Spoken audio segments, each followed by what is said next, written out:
Okay, I think the way I have the view, I can see everybody.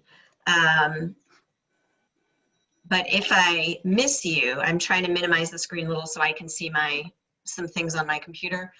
So if you've got your hand raised to speak and I don't call on you, just feel free to unmute. Otherwise, I'm going to ask everyone to mute themselves, and I'm going to call the meeting to order at 7:03. And Don has agreed to take minutes. Thank you. And our first order of business is public comment. So I see we've got Mike Fisher and Herb Olson. Either one of you have a comment that you'd like to share, or anyone else, feel free to unmute yourself and go ahead. Sure, let me unmute myself. So thanks, thanks for giving me an opportunity to speak for a minute to you today. And I, let me just start by recognizing, how difficult these times are for the district. Keeping students and staff safe during this pandemic, this moment, while delivering quality educational programs, combined with the fiscal constraints that we find ourselves in, is a tremendous challenge. I appreciate the hard work, and I appreciate the committee, the board, and the administration. I want to speak for a moment about the discussion about closing schools, community schools, in part or in parts or in whole. And I guess I'll just say out loud a recognition that I come today as a citizen advocate with a bit of passion. Sometimes it's good to warn people when you're going to speak with passion. So again, these are extraordinary times. We hear that said over and over. In fact, it's so true and being said so often that it's becoming ordinary to be extraordinary. I like Jerry Brown's of California's phrase, the new abnormal. We seem to be in a continued phase of tremendous change. I fear as we enter the 7th month of managing the coronavirus that we're starting to lose touch with just how unsettled these times are for families, for small businesses, for kids, for teachers, and for schools. So the main point I want to make tonight is that when the world feels so unbelievably topsy-turvy, we need the institutions that provide stability even more. And if local community schools aren't a key institution of stability for kids and for families and for our communities, I don't know what is. So I think this is the wrong time to even have the conversation. This committee is about public engagement. I don't think you can engage the public at this moment, given what's on everyone's plates. The coronavirus, this social political moment that we're in, the public recognition of the impacts of racism and the institutions in our public institutions, the fires, the warming planet. It's a very unsettling time to be alive. Every one of us knows it, and the community feels it, though I have to also remind us that some members of the community feel it in a different way. My life is not so turned upside down having to work from home, but many members of our community don't have that, that kind of protection. I want to recognize the economic impacts, not just the labor force, but the increase in the loss of family income, the increase of the costs of goods, the food at home price index rose 5.6% over the last 12 months period, ending in June. Again, there's a tremendous amount of evidence around that, that this is not just an unusual moment. This is a tremendously difficult moment. So in that context, you are contemplating engaging the public in a discussion about closing schools, and I don't know what to say. I'm just really deeply saddened by that. I imagine many of you are thinking, I don't want to close schools, but what am I supposed to do? And I guess I want you to be thinking, I can't possibly support the discussion of closing schools at this time, and I'm willing to do whatever it takes. I read in the news and in the notes here, from within the district about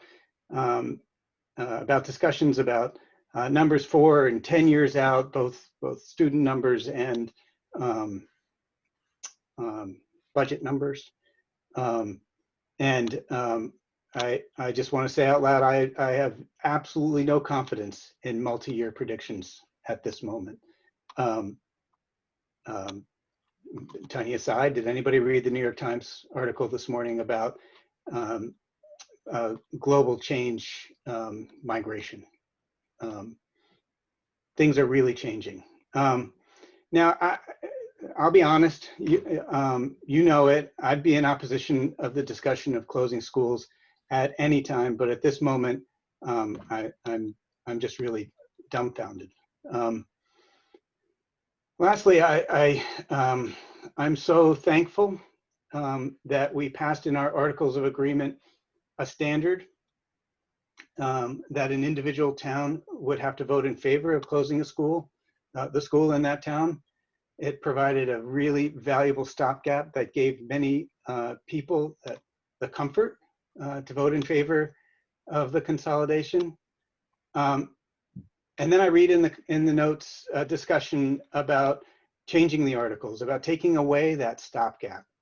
And I guess I ask, though I know you can't answer and shouldn't answer, I ask rhetorically, are you really considering a vote by the whole unified district to take that stopgap away, take that protection away, a vote whose purpose would be to take the protection that we promised just a few years ago away?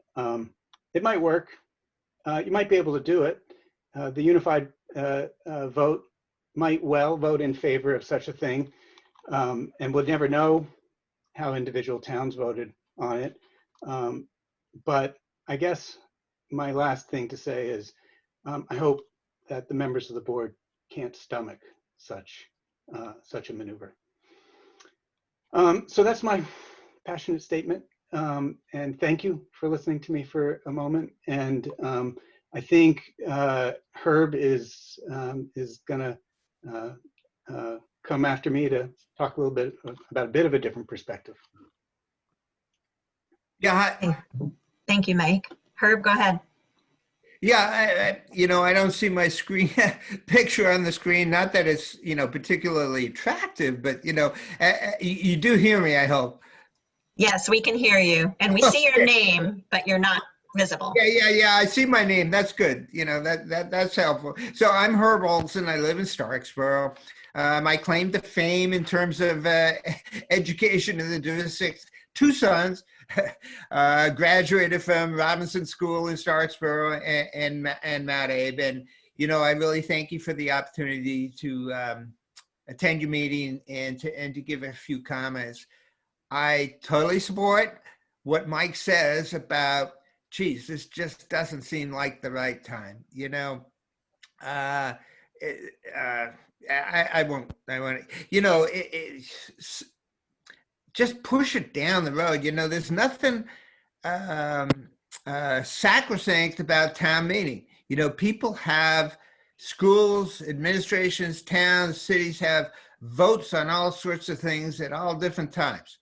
So I totally agree that this is truly not the time to do it. However, if the district decides to push forward on this this year, let's make sure that the community has the kind of information and enough information to give you folks, the Community Engagement Committee, some meaningful feedback about, what to do here and whether to close schools. I think that most folks are not eager to close schools, but the way the issue has been framed, it's like if the community wants to keep schools open, it'll have to accept either significantly higher taxes or drastically inferior educational programs. Now, since we're asking taxpayers to pay penalty if we go over the threshold, you're going to risk budget approval. So then the choice is narrowed to, well, do you want to reduce your programming or keep schools? And then closing schools seems to be the least attractive option. Frankly, where I sit right now, I suspect that the choice, the way it's been framed, is a false choice. But you know what? I really don't know.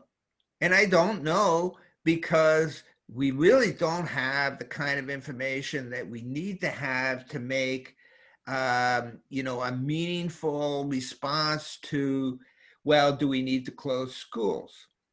So the question, I guess, then is, what information do we need as a community for members of this committee, the Community Engagement Committee and the board, and ultimately, of course, the community in terms of a vote, to make an informed choice about whether or not to close schools. Okay, so first, I think we need to know the financial assumptions and calculations upon which the forecast is based that the district needs to cut 1.2 million this year, this fiscal year, or this coming fiscal year, and what is it, I guess, times 10, 12 million over the next fiscal year. I know this is what Patrick has said. I haven't seen the calculation. The educational finance system is pretty complicated, and things change. But I think we need to know how those numbers have been derived. Second, we're being asked to make a really critical decision for the future. Do we want to eliminate community schools? That'll be permanent. If you close a school, that's permanent. I think we should have an outline of all the administrative functions, the educational programs, and any other operational functions in the district. And I think you need to assign a budget number to that function or program, and an analysis of whether, everybody might think, well, all those functions and programs are necessary, but can you do them a little more efficiently? What's the number that you can attach to that? Is there some other way to do this other than to close schools? And frankly, unless you have that kind of discussion, that kind of information analysis and discussion, I think the community is going to be hard pressed to make a decision. Third, in terms of actual financial information, I think it's really, really important to have a net savings amount attached to each school closing option. I know that a bunch are being considered. I attended the facilities committee subcommittee or whatever last night. They're going to try to narrow the number of options that are out there, but they all involve closing schools in some manner or another. And I think you got to identify what's the net savings for each one of those. I haven't seen that yet. I suspect those numbers are out there or have been developed or at least estimated. I just haven't seen them. And, you got to break it down by staff, professional staff, non-professional staff, operational costs, administrative costs, in order to really make the case that, we don't have any choice but to close a school. Well, let's see what the numbers are And I think you need those numbers both to make a decision and to get meaningful feedback from the community. That's your job as a committee. And to make an informed decision ultimately. So I know that the timeline of this committee is to engage with the community on these issues, I guess over the next month or so. I think it's really important that when you reach out to the community, when you engage with them, when you have meetings, when you have surveys, that the community is given enough information to be able to make give you some good, meaningful feedback. And right now, I don't think you're really going to get that, frankly. Oh, I have a final question, and it doesn't have anything to do. I'll keep Mike out of this. You know, I understand, you know, I just don't understand why Addison Northwest was chosen as a potential partner for a merger of some sort. You know, I'm not saying whether it's a good or bad idea, but, you know, why Addison Northwest? I mean, we got a couple of other surrounding districts, you know, Champlain Valley, you know, the Middlebury schools, you know, just from a just sort of macro viewpoint, you know, they might offer some real advantages. So I just don't understand why the focus on Addison Northwest. I'll conclude, let you get on with your business. I know you got a busy meeting, but I'll be happy to answer any questions if you have them. All right, that's it. Thank you both for being here, and if you're able to stay for the meeting, we would welcome that. I think that as we go through our agenda, we'll be touching upon some of the things that both of you raised, and please join us for future meetings as well. We appreciate the input and participation. We're going to shift to going through our agenda, and I just ask that if you want to join us, that you just stay muted, and we will be revisiting at the end of the meeting, giving you a chance to add public comment again. So if there's anything you heard or had questions about, that would be the time to raise them again. So thank you both. So we are going to need a motion from board representatives to approve the minutes that Liz took from our September 1st meeting. So if I could get a motion to approve those minutes. So moved, Rob. Okay, and a second? I'll second Andrew. Okay, so Rob and Andrew, and all those in favor of approving the minutes from September 1st, please say aye. Aye. Aye. Thank you. Any abstentions or opposition? Okay, so the minutes are approved. Great. So I want to move into the meat of our agenda, and I think reflect for a minute on a little bit of what Herb said, which is what our work is right now. And our timeline has us building toward a goal, which is to give the board enough information from the community to determine what to put on the ballot on town meeting day. And every year we put the budget on the ballot, and we get input and we have conversations, and then we hear a recommendation from the superintendent on what that number should be, and then we put it forth, and we hope that it will be satisfactory to the voters and they will approve it, and by and large they do. And this year the board is trying to decide whether we need an additional item in order to sustain our financial solvency as a district. And so that's what these conversations are about. What information can we get from the community to determine what direction we should go as a board, to determine what recommendations our superintendent might make to us to say, here's what I think we should put before the voters based on the NESDEC report, based on the input from the community, based on our financial situation, based on the recommendations of the facilities study group. So all of these things are going to converge around this idea of bringing something forward that is a budget for this year, but as is our work as a board, we're forward looking. And so we need to also be thinking not just this year, but the year after that, and the year after that, and the year after that. And at our last meeting, we heard from Patrick where that trajectory is going. And it's concerning enough to the board that that we recognize that we are in a place where we have to make some decisions to help counter those challenges. So thinking about what to put before the voters, you know, our goal is to put something that people are going to vote yes for. And so we're contemplating what those questions might be. And that's where the idea of a straw poll came in.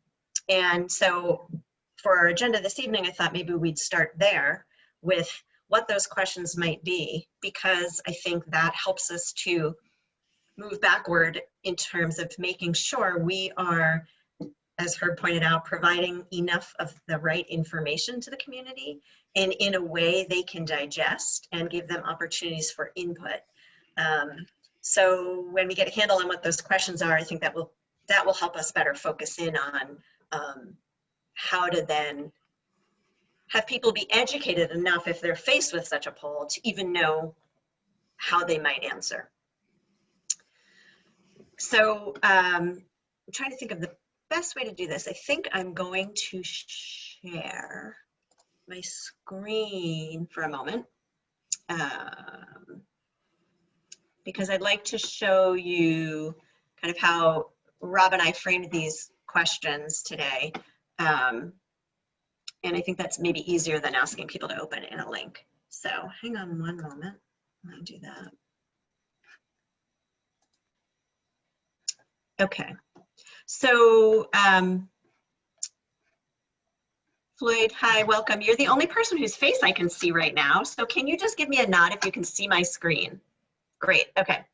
All right, so, so what Rob and I discussed today, and please chime in, Rob, as well, is this idea that what we're working toward is yes votes on our budget. And I think maybe, you know, Patrick can weigh in with a little clarity on this. Would this be a separate item or part of the budget? But either way, a budget and our proposed direction for our long range facilities plan, which perhaps would require another item on the ballot.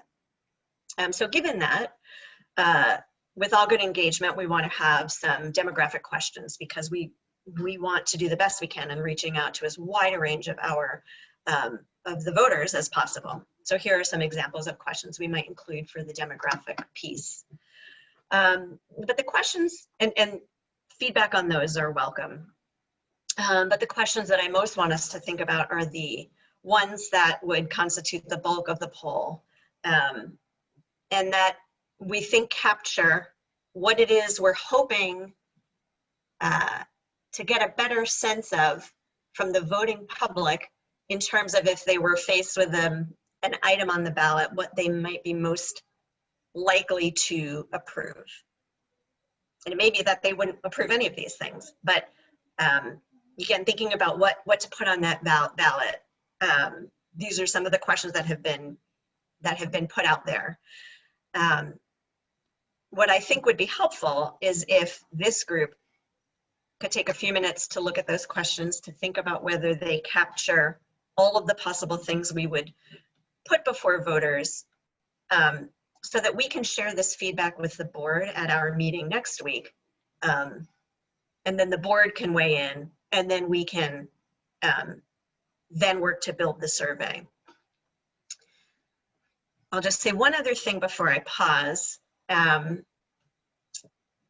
Rob has offered his wife's help in terms of building what the actual, how exactly to phrase the questions. She has a lot of experience in building surveys, and I think we could maybe use that help. So right now we're just looking at, generally speaking, are these the questions we want to ask? The specific language we'll come back to, and we're hoping that she could make some recommendations for us, or even maybe come to a meeting to share with us her thinking around how to phrase these. But I just wanted to put that out there. So let's see, I want to figure out how to make my screen bigger so I can see everybody. Okay, we can see some of you. So I'm going to pause there and Rob, is there anything you want to add about our process? Oh, you're still muted. Oh, sorry. Okay. That's fine.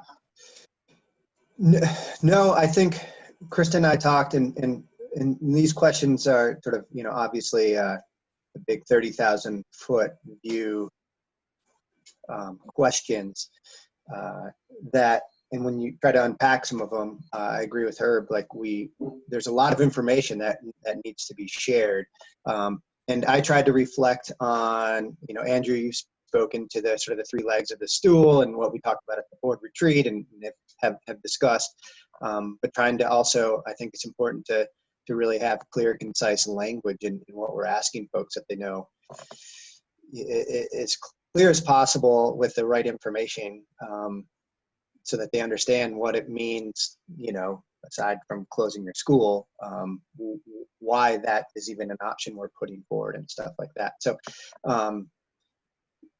this was, I think, Krista, you summed it up really, really well. But also, I don't remember if there are other questions that we really wanted to also ask along the way, not just these 30,000 foot view questions. I think, and so any feedback would be welcome. So so I just open it up, and I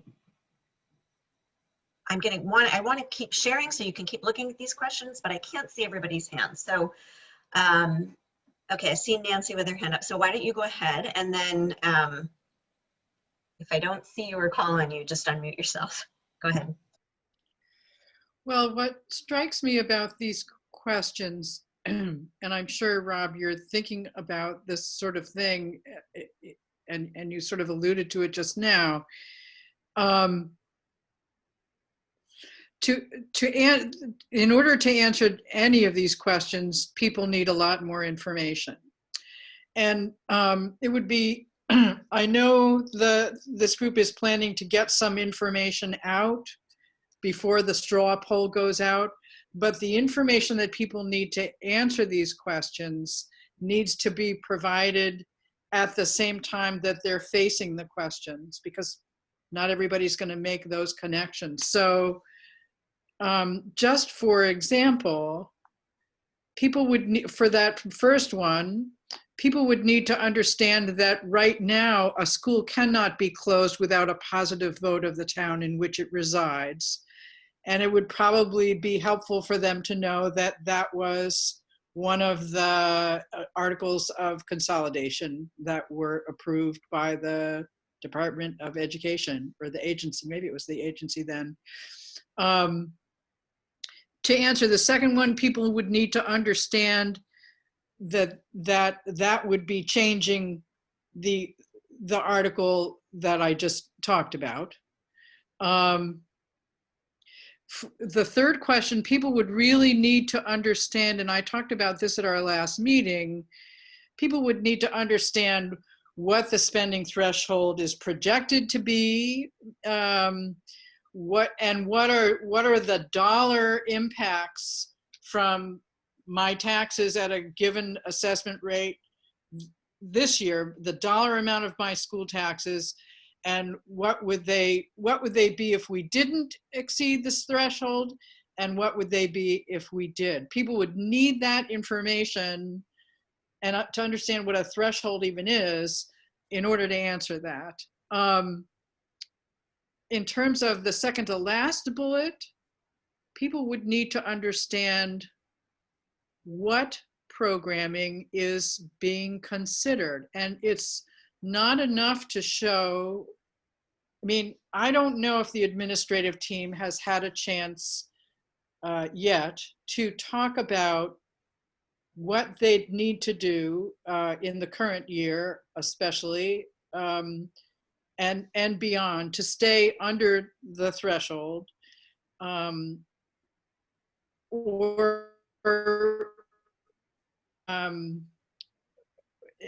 either in the coming year or in some years beyond. But surely people need to understand what are the sorts of options that would that the administrative team would consider viable in order to maintain the current configuration of schools. That word programming, it's too big, and I said it last time too, but people, I don't know if I'd vote to cut the programming unless I know what programming is up for consideration to be cut. And we had some of that conversation in some of our community meetings. And so I'm sure there's some good thinking that people have, the administrative team has had. Whether they've had it together, I don't know. And then the last bullet, people need to understand why, why would we, what's behind that, and why Addison Northwest, and why not a different district? There's a whole bunch of stuff that would have to be unpacked and be available to people to easily get to, but at the time that they'd be answering that question.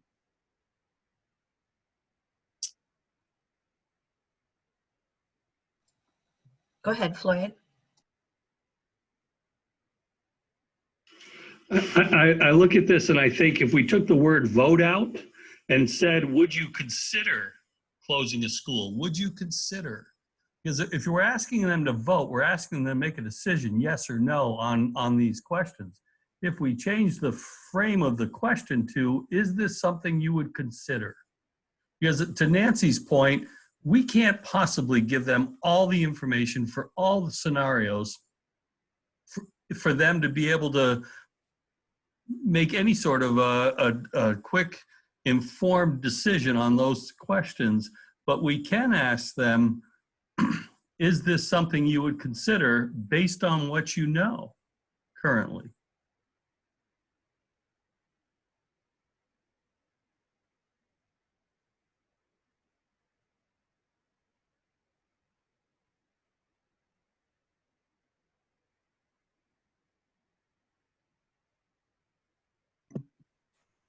Krista, can I respond?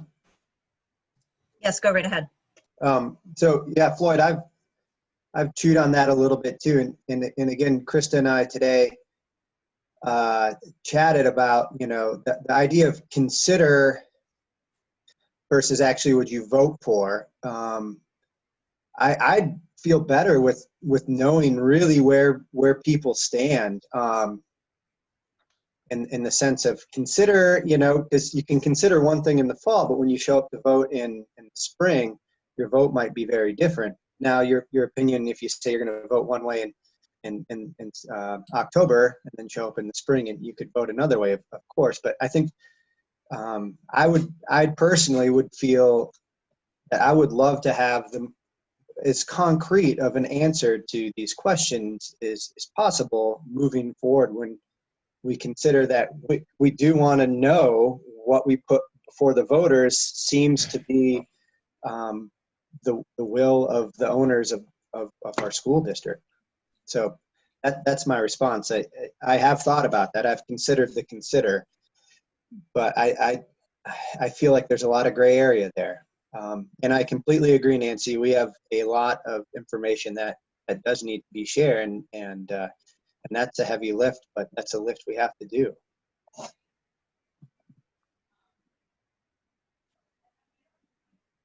Krista? Go ahead. So the one thing I was thinking about your comments, Nancy, is I absolutely agree that people need to be given all the available information and understand the nuance. I'm concerned because I have to learn this lesson the hard way a lot, is that while I value the nuance and the information, I think a lot of people, the more sophisticated we get or the more we try to help them understand it, if we're trying to pair this at the polls, like give the information to them while they're having to make this straw poll, I think we're going to lose people. So I think that it's probably a discussion about how to find the right balance between giving them enough facts to make a decision or to answer these questions in an informed way without also just losing people and they start checking boxes. because I know folks don't read forms, people don't read terms of service agreements, things like that. So I think it might be a challenge to figure out how to do that.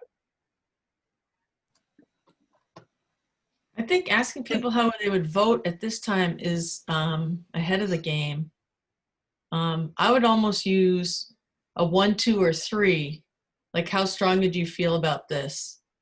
Because I think we get more information, and I think, like, I wouldn't even be comfortable answering some of these questions because I don't know. It's there's a lot of, like we've been talking about, a lot of things going into all of this, and I think not a ranked choice voting thing, but you know, would you? I mean, yeah, asking someone, would you consider to close your school without information is silly, right? I mean, all of these questions are silly if we don't get people information. That's what we're working on. We're in a process right now. We just haven't done it yet. So when Herb was talking about that, it's like, of course, we're going to get as much information out as we can. But I would almost rather, I don't know. I mean, it's a straw poll. We're still going to have to make decisions. And some of the decisions in this might not agree with the straw poll. I mean, but anyway, just my thought.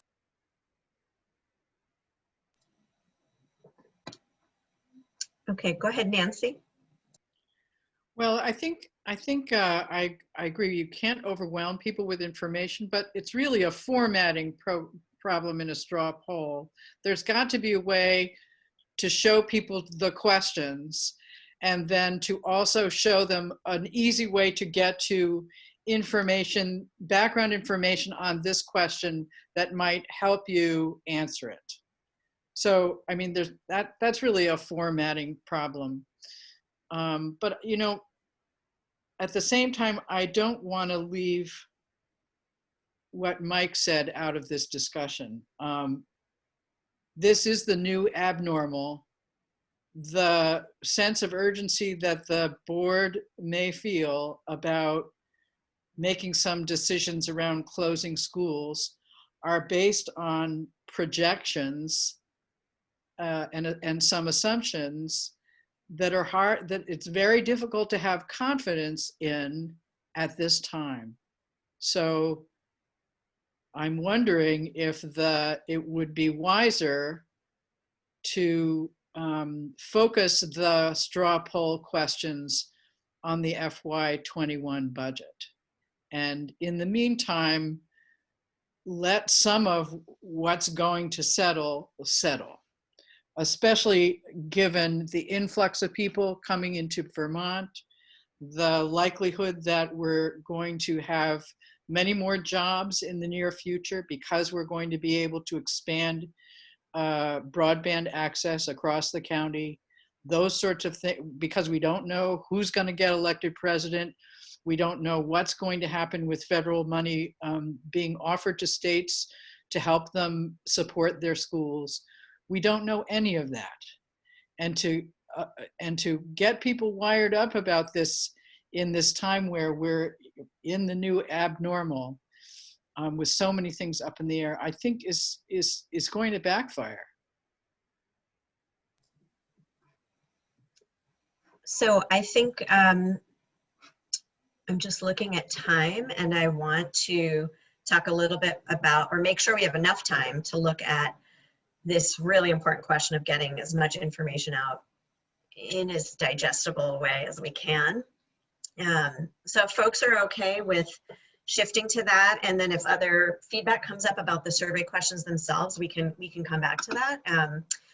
But I know that Ian has sort of a tight schedule, but I want to give him the chance, if he's still with us, I think he is, to share the video that Kristen and Kim and he worked on to begin to tell this story. And I want us to keep in mind that it is one vehicle.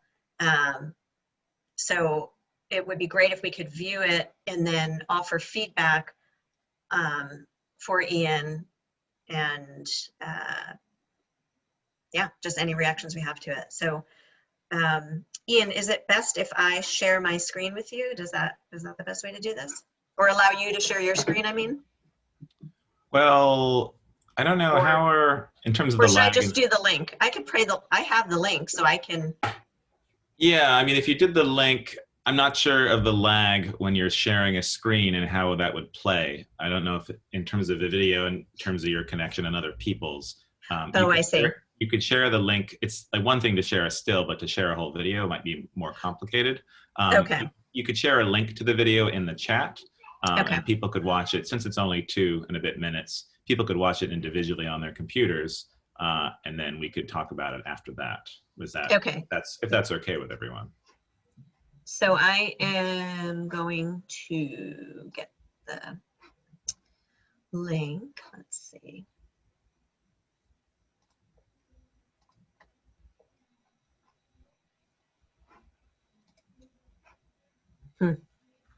I can get it. Hang on one sec. Oh, there we go. I've got I it. have it. Okay. Okay.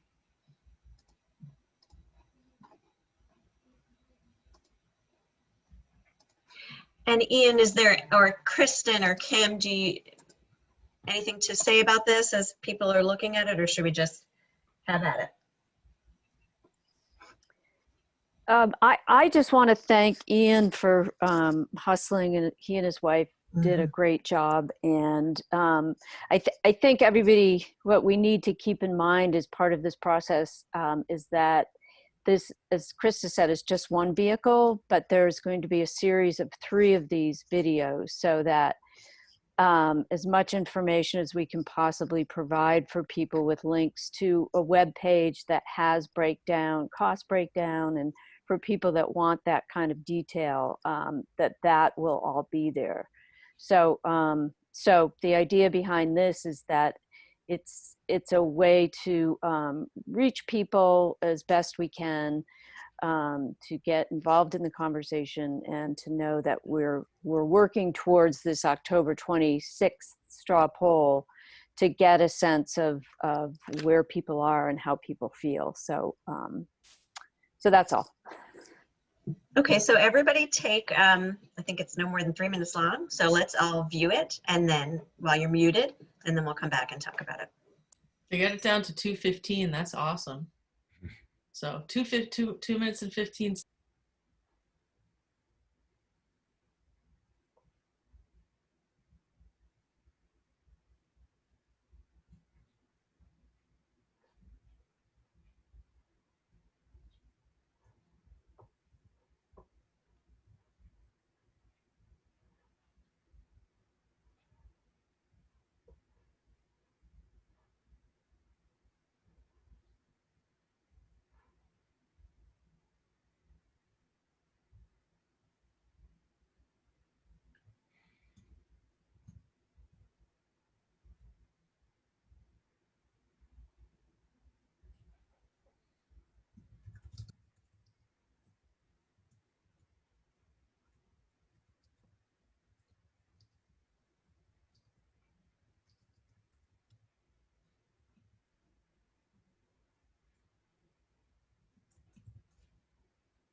Are people, thumbs up if you've had a chance to look at it and you're all set?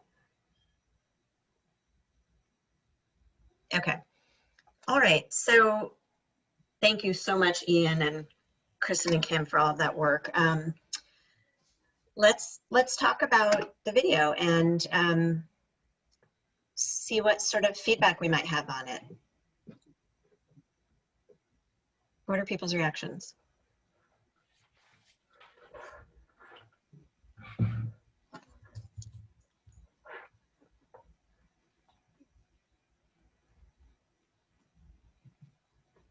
I see a thumbs up from Don.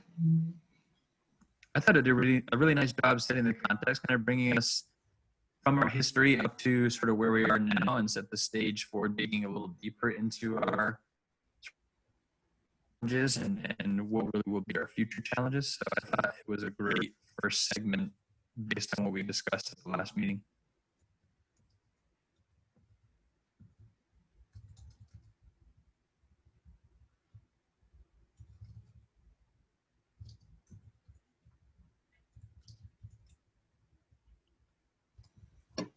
I had the opportunity, I don't see anybody else raising their hand right now, so I'll jump in. I had the opportunity to share the video with Sue McCormick, and she thought it was great as well. Between when she and I talked and when I saw the second version, she had made a couple of suggestions that actually you guys wound up doing. One was to put more diverse representation of people in the images, so that was great, including referring to the community engagement work and including some people that look more like students. She did suggest something that I think is maybe a place where we could tweak a little bit when we talk about the work from the fall. And this leads to the question about our educational values. She was suggesting that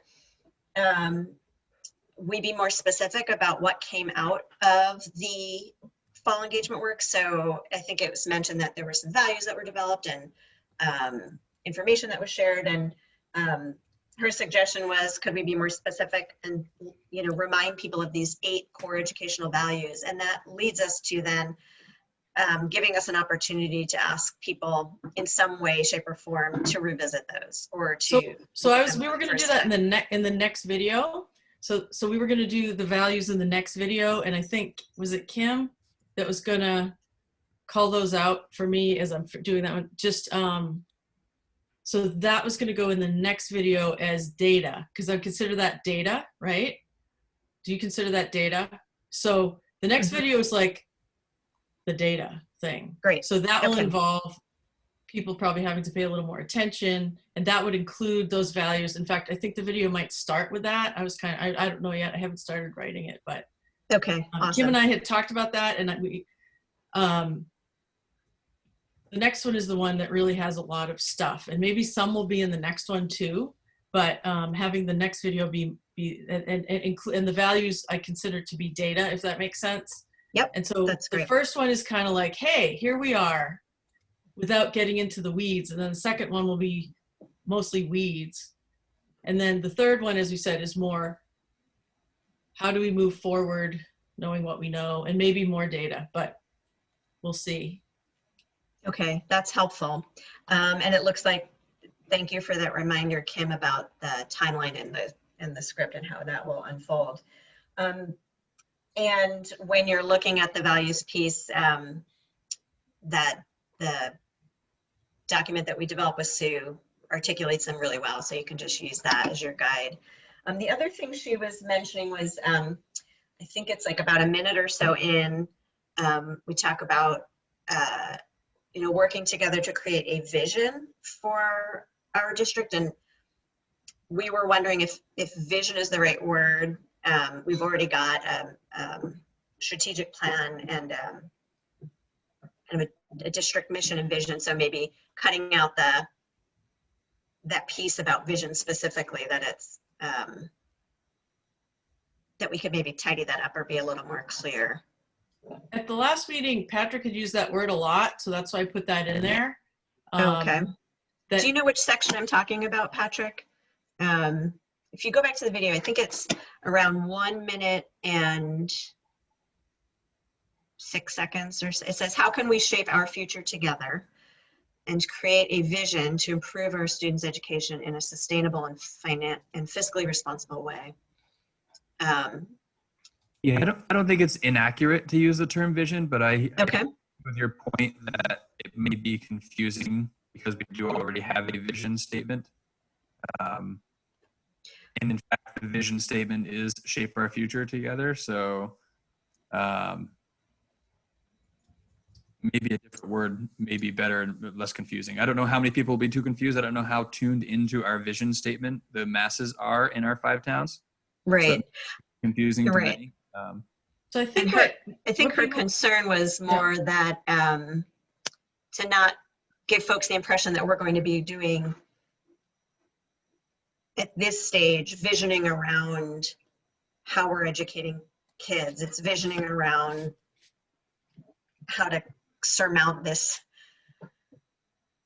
I don't know. I think I'm not probably articulating the concern well, but if it's not a concern, then we don't need to worry about it. And I don't remember using the term vision so much as I've been thinking about it more as architects of the future. Mm-hmm.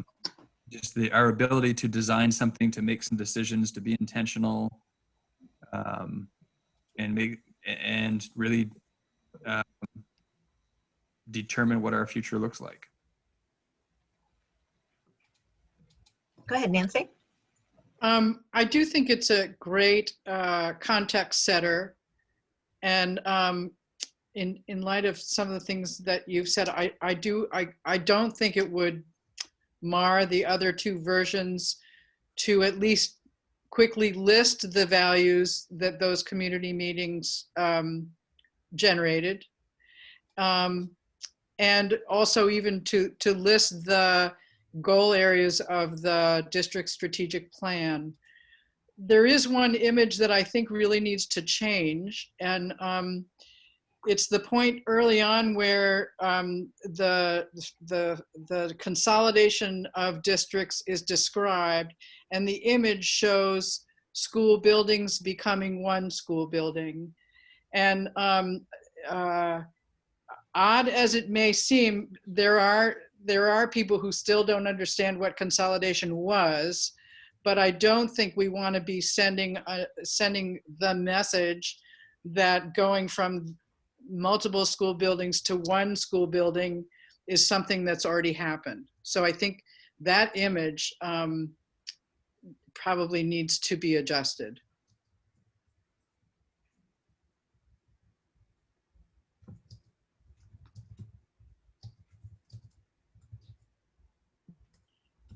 If anything, it should be more like the number of people who ran the school changed.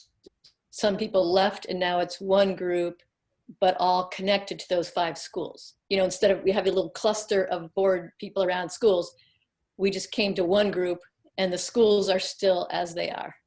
That would be more what consolidation was, really.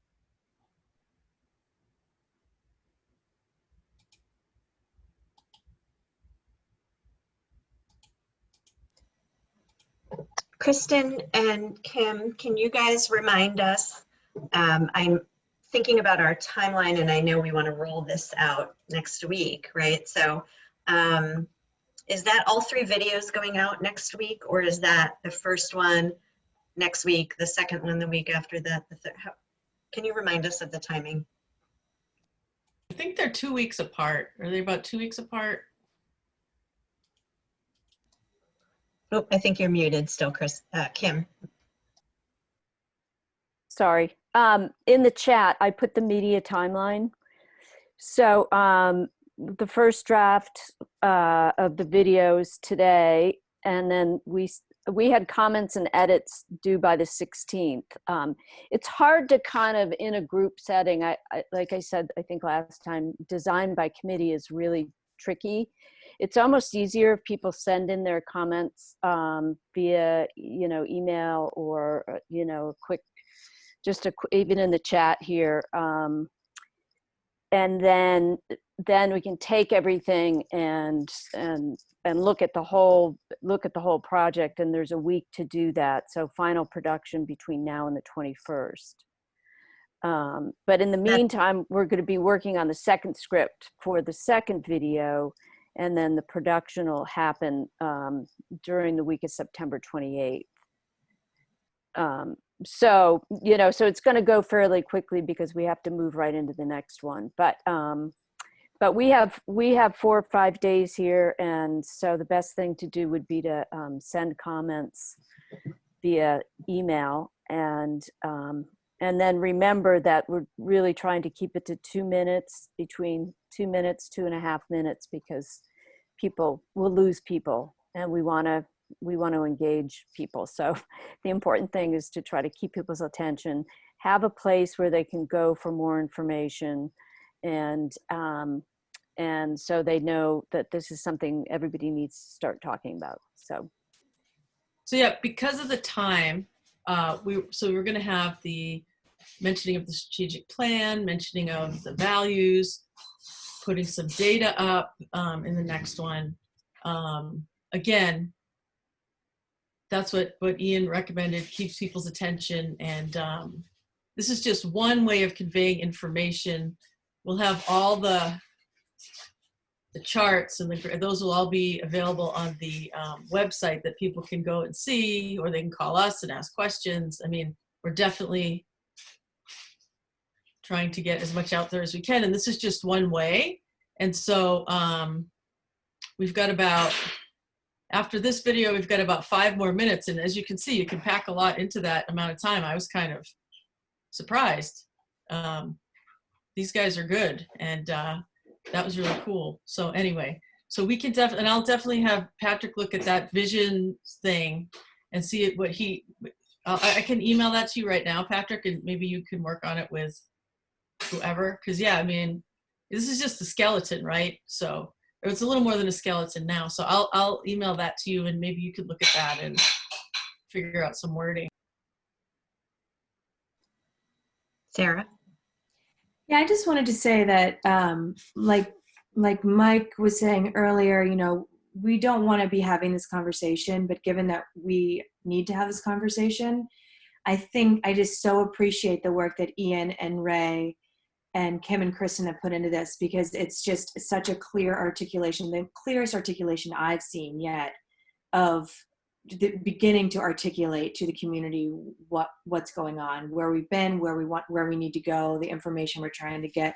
So I just wanted to say thank you so much to those of you who are working on this, and Ian and Ray for, I mean, the creative work is just, it's really, it's helping me formulate a conversation that I can have with our community. So thank you.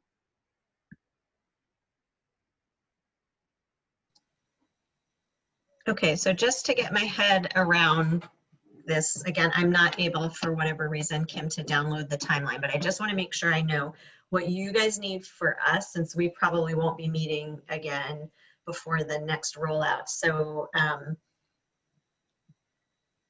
does it make sense for you to share with me the next video as it's developed, and then I share it out to the committee, ask for feedback to come directly to me, and then or you know, something like that between now and the next one going out, since we won't have a meeting to do that at? yeah, we have the production of the second video that would be between September 28th and then October 4th or so, and then edits and revisions to that second video happen that week, and we release the second video on October 9th. Okay. And then the third video production is the week of October 12th. The release is October 21st. We had said the straw poll goal date was October 26th. Okay. So that would go, the third one would go out a week before the straw poll. So, okay. Well, that actually sounds like we will have at least a chance to view it as a committee before it goes out. But ideally, you would have had our feedback before then. Is that correct? So that we're seeing it after the feedback's been incorporated, and we can say, looks great. Yes, we want thumbs up. We want everybody to have a pretty pretty firm 2 thumbs up Yep. before it goes anywhere. So Okay. yeah, and I think the easiest place to do that is at the script level. You know, once Ian and his wife start in the production and start putting the artwork in, you know, it just, if we're going to change the wording, then they have to change the artwork. So what we Gotcha. really want to be now that you know what the feel of it's going to be and Yep. what, you know, how this is going to look, to take a critical look at the script and really make sure that we're saying what we want to say, what we need to say, and what we hope people will hear. And Okay. then the call to action at the end of this first one was to share this video with your neighbors and friends. Yeah, we really want to try to get as many people access to all of this information, and that's our goal as the engagement, and that's what the goal of this video is to provide information to as many people as we possibly can. Okay, that's really helpful. And going through the process for one round is helpful as well. So I think what maybe if you guys are okay with me sharing out what we have for a script for the next 2 with the whole group and getting feedback on the script, because that really is the meat of it, as you say, and then folks will have an opportunity to provide that feedback around a certain deadline, pass it on back to you guys. Ian and Ray will do their magic, and then we'll view it and give it our blessings. That sounds great. Yep, and Okay. the important thing to remember is that if we don't get comments back, then the timeline is really, we just need to get the comments by the dates on that timeline in order for us to have this, because everybody's agreed to this timeline in terms of, you know, especially Ian and Ray, who are, you know, donating very generously their time and energy. So to be respectful of that. Yep. Okay. Does that sound good to everyone as far as how we're going to move through that? Okay, great. Thank you guys again. And Ian, I know you're short on time, so thank you. This is awesome. And we'll look forward to seeing what's next, but you'll have feedback from us before then. Okay. Yeah, that's great. I'm glad people like it. I guess the only thing, you know, as I said previously, working on these, you know, the script is important, obviously, but image is almost as important. So, and all of that helps us, and especially during this tight timeline. So the details that you gave us previously in terms of what images you like to see helped a great deal. So for moving forward on scripts 2 and 3, same thing applies to those as well, as we sort of write those and tweak. Having ideas that you'd like to see for imagery is going to really work for us. And I'd also say in terms of we still need to record, if Patrick's still able to do the voiceover for these, we need to record that before this first one goes out, and obviously when revisions are made, things like that.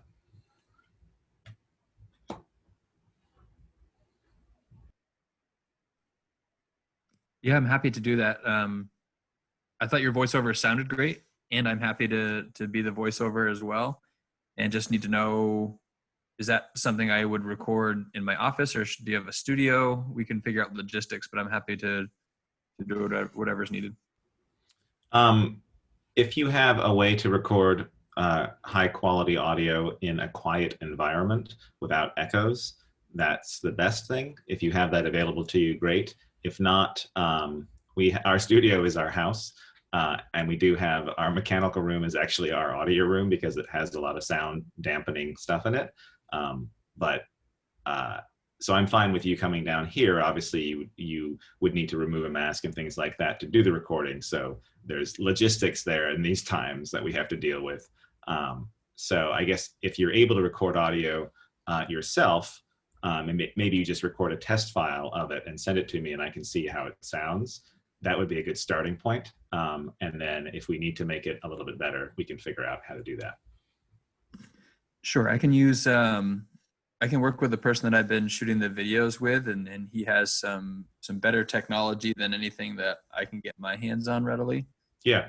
And we'll shoot that. And actually, if I get the Not sure if I have the final version of the script or if it's I don't remember if that was a Google Doc and it's already updated, but I can record that audio with him probably tomorrow afternoon even, Okay. and send the file to you, Ian, and we'll see if that's going to work or not. Yeah, the main thing is in terms of voiceover, it's just a very quiet room and not a lot of echoes in the space that you're doing it. That helps. If it has echoes, it's harder to then tweak that file after the fact. So as sound dead as possible is good. And I think, yeah, if Kim or Kristen can just send a PDF of the script, just the script without any other notes, that'll make it easier for you to read through. Okay. I just wanted to say that I think it may not be as I like the anonymous voice. I don't know why I like it exactly, but it feels, I mean, especially with all the video work that Patrick has done over the last few weeks, I wonder if there's some advantage to having kind of a omniscient, anonymous narrator for these videos. Won't be offended, Nancy, if you just say you're sick of listening to me. No, dear. No, you know I could listen to you forever, as of course, but I just think there's something, there may be some advantage to having the anonymous voice. Yeah, I've gone back agree, and forth on Nancy. that as well, and I think there's something to be said for that. Initially, I felt like it was important to have Patrick be that voice, but I think as I've seen this project unfold, I'm starting, and I like Ian's voice. I think he's got a really nice pace, and so I think I'm with you on that. It's up to everybody else, what everybody else feels. Does anyone else have a strong opinion either way? Looked like we lost Patrick for a minute too. He had this sort of frozen smile. But does anyone else in the group have an opinion one way or the other?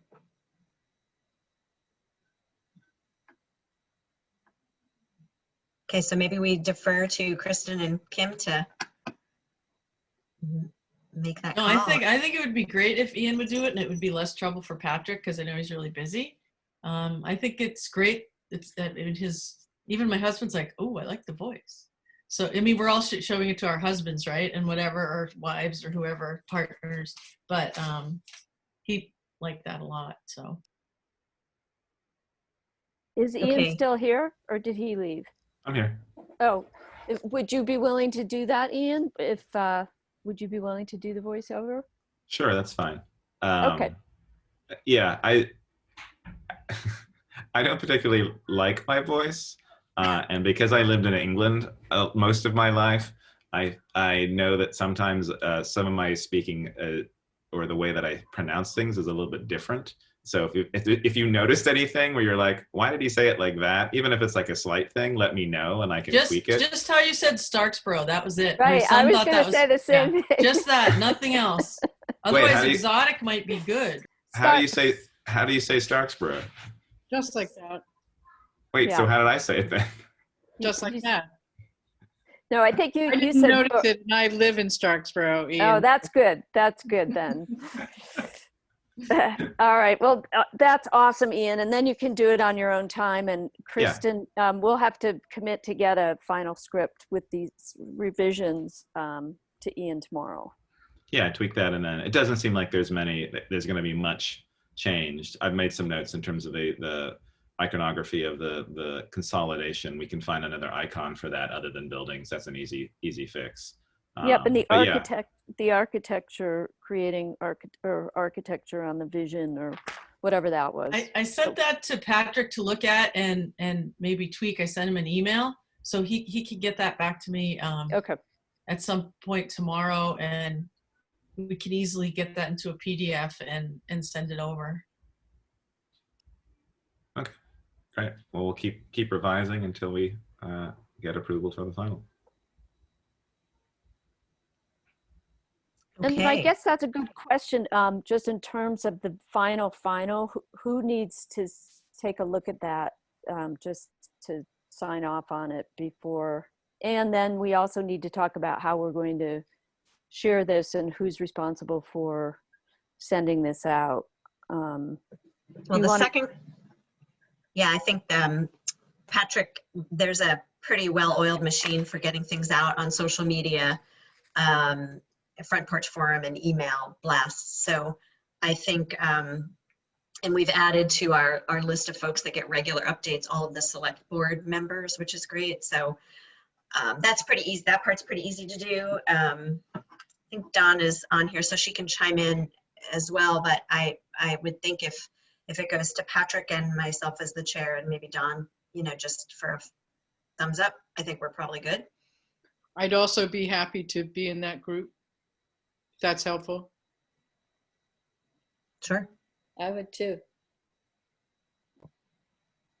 So, okay, and again, the key thing would just be a quick turnaround, Yeah. you know, because Yeah. we won't have days. We'll probably at that point only have hours once the final is done and we're ready to get it out. Yeah. And can anybody else see that timeline, just so you guys know what we're working against? Yeah. Okay. If you can't, I can email it separately so you can see it. Dawn, Christine, did you want to chime in? I just am worried that too many people make it appear like it's a action behind the scenes, and so you have to be cautious about too many committee members working, because if there's enough of your committee members, it could be construed as action outside a meeting. So right now, I think what we're trying to do is you've got all the feedback. I think that door is starting to close now, right? Or and so for this first video, so now it's going to be reworked and sent out for a final thumbs up. Is that correct? Correct. Okay. So I guess, and you're hoping that would come for that final thumbs up on what day? I'll have to look at I think we said the 27th. So it can go out on the, let me look. Oh, you're talking about the second one. No. This first one goes out, what did we say, the 21st? Sorry. 21st. 22nd. 21st, 22nd. So, yeah, so we need revisions. Comments and edits are due by tomorrow. Okay. And then we built in 5 days for Ian to do what he needs to do. So Okay. the second piece of this is really more like having a proofreader. It's not, we're not looking for any changes when the final goes out. It's just to make sure that everything's spelled right, make sure that it looks okay on your screen, to make sure that the revisions did get incorporated the way everybody presumed that they were going to. So so we're not going to be revising anything, and Dawn, to your point about, so we're not going to be taking any action other than asking just other people to have eyes on it so that we don't send something out with typos or things like that.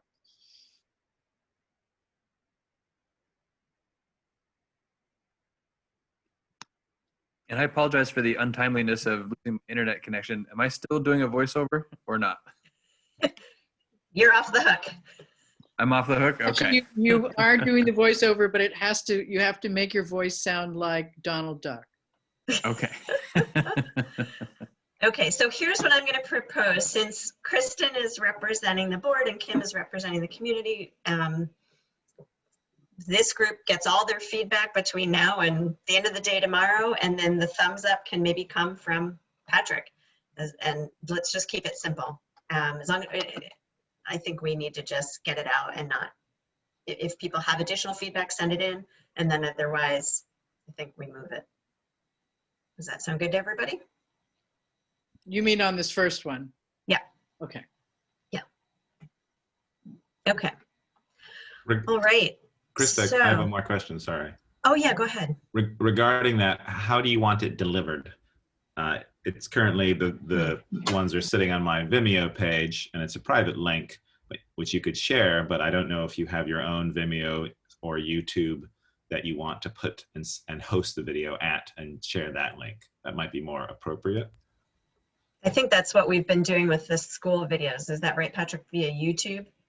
Yeah, so it's just it's a YouTube video that we then link to lots of places. So YouTube has worked well for us. Okay. Yep. So if you want to continue to do that, what I can do is just supply you with a file that you would then upload to YouTube. Okay. Great. Thank you.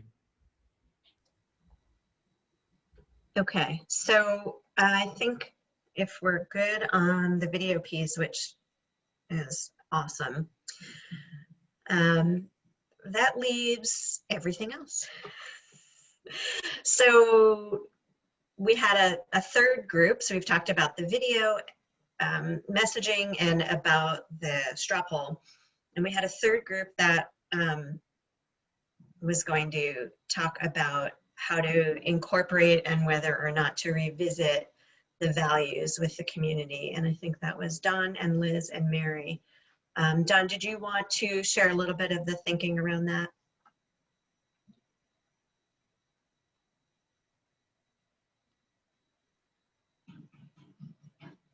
Don, oh, there you are. Sorry, I'm trying to find the right button to turn the screen on. So originally we talked about the values and that the board could use that information in a future discussion. And then as Liz and Mary and I sent an email to each other about what we were about getting ready to do, it suddenly didn't feel as clear to me. So I talked back with Krista, and then we talked with Sue on the following Tuesday, I think. And Sue, I really felt helped clarify that probably the first thing we really needed to do was revisit those values with our community. It did two things. It fulfilled the part where we said we're going to come back for more feedback, and it'll help us prioritize them when we look back at those options again.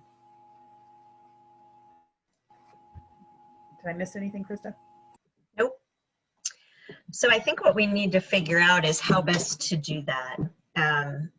And we talked about, and the video might provide a nice segue for this, if those values are going to be referenced in the second video, it could be a good opportunity to then provide a link for folks to either revisit what they already articulated in the fall if they participated in the fall engagement, or look at them anew and weigh in on these values. The questions, I think, are whether we are asking people to prioritize them or rank order them.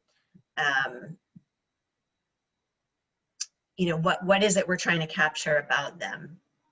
And so that's, I think, the question that I was hoping this group could chew on a bit so that we know how to be true to our process and how to make sure that we do go back with those values in mind, and keep them at the forefront as we're thinking about these decisions. It would help me in thinking about this. Can you, I know I have it, but can you put a Yep. link in the chat to that values document that Sue did? Yep. Is that more helpful than a screen share, or would folks like to see it? Does it matter? I can do both. Yeah, I'd like to have something I can copy and paste. Okay, so into let me do the- that. Hang on 1 minute.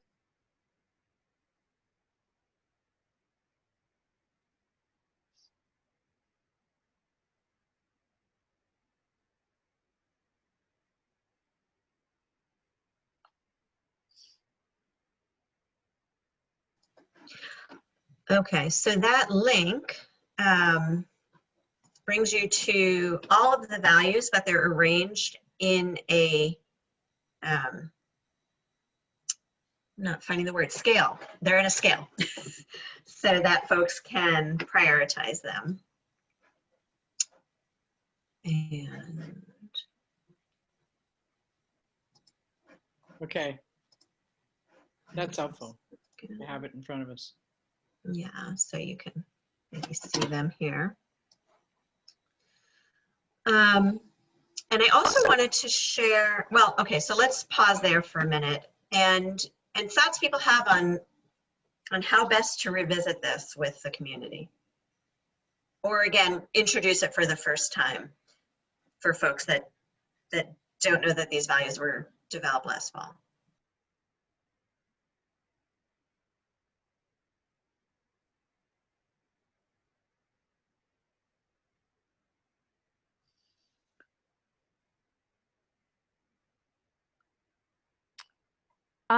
Well, it seems to me that the video would be a good place to do that. If we can do it without making the video 10 minutes long. I think we'd have to look at, I think we just have to, Kristen and I would have to look at it and think about ways to structure the script and the dialogue sort of leading into the next essential information. So it's just a lot of information here, but that's one idea. And if we can do it, I think it'd be a good place to do it. Did Sue have suggestions about what she meant by, what she had in mind when she was picturing revisiting this with the community? I think trying to remember which of the engagement meetings where we asked people to rank order these based on their importance to them. Was that one of the community engagement meetings? I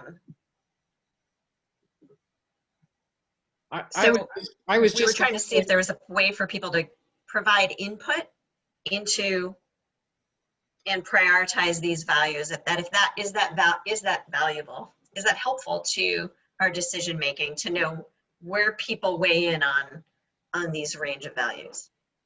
I was just going to say that I don't think I mean, they're all so important. It just seems like forcing people into a false choice to have to rank order them. I rather think if we're going to do something with them, it might be useful to ask people to put more flesh on these bones.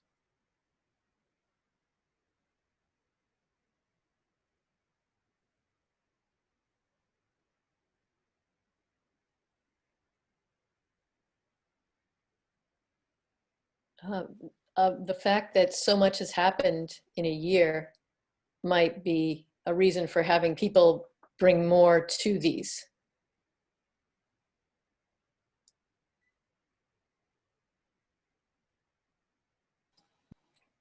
It is, yeah, I think there's something to that piece. Like, so when these were developed, it was a whole different world. But I'm not sure I agree with the concept of a false choice. I think as I've come to think about this, we do have choices to make. And I don't think there's anything false about those choices. And I think much as we would like to make decisions that attend to all of these values equally, there isn't an option that I see that does that. But I mean, that's like asking people to rank order the goals of the strategic plan. I mean, they're all important. Prioritize those goals. We chose priority objectives because we knew we couldn't do them all at the same time. Yeah, but if you asked most people which of those are most important, they're all vastly important. And they're also all interconnected.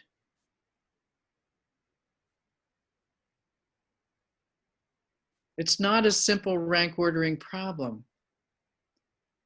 It's almost a group learning problem about what does this really mean to us, and how do we experience these values in a specific way, and hearing from each other about the meaning of these things, these values, in you know, in real life. I wonder if this scale, so there's not a rank ordering or a prioritizing in this scale that I have on my screen now. Are all of your images also on my screen, or do you just see the document? You don't see all your faces, I do see you? both. You see both. I see images and the thing. Okay, well, anyway, so this idea of having people, everybody's going to put academic excellence in a different point on the scale, right? So it might give us a sense of the weighting people are giving different values, recognizing that there's value in all of them. We determined that already.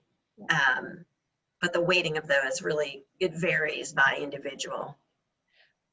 I think that if we did some kind of a rating, we're going to cause more division when all of these, just re-looking at these is uplifting for people. It just reminds us of who we are and what we care about.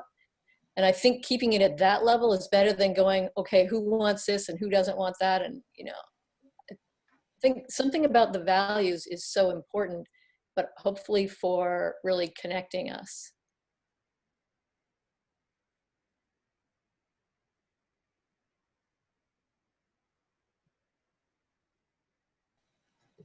Anyone else have thoughts about this? So we were going to send this out as part of the survey. Is that what you were saying? Or is this separate? Yeah, the idea was that we would revisit these in some way prior to surveying people, prior to the straw poll.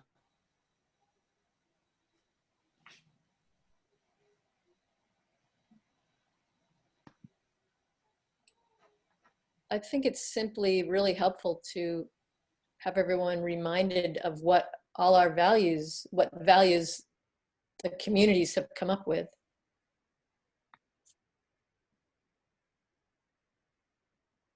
So Sally, not to ask for more ranking or anything, just simply have the values present for people to see.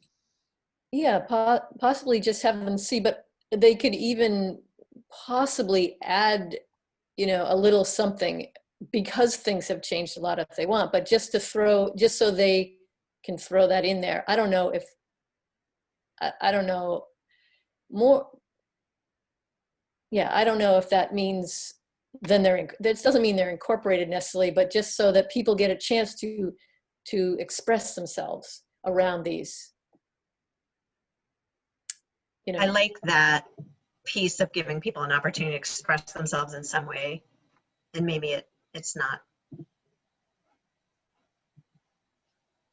rating or ranking or prioritizing what we already have,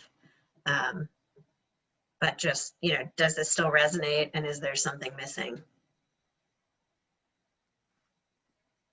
Again, acknowledging that times are different, and maybe people have some other thoughts or something. And I can certainly live with that. I just think it'll be important for people to know if there isn't a prioritization of these 8, the board then has to decide what option they think best fits some combination of these 8. And in effect, I think we'll prioritize these 8 themselves in choosing a scenario to move forward with. Again, it's data, and we've got lots of different kinds of data, and this is certainly, it's a different kind of data, but it is. This is the kind of data that touches people's hearts most, and I think it's going to be really powerful data for them to keep in mind.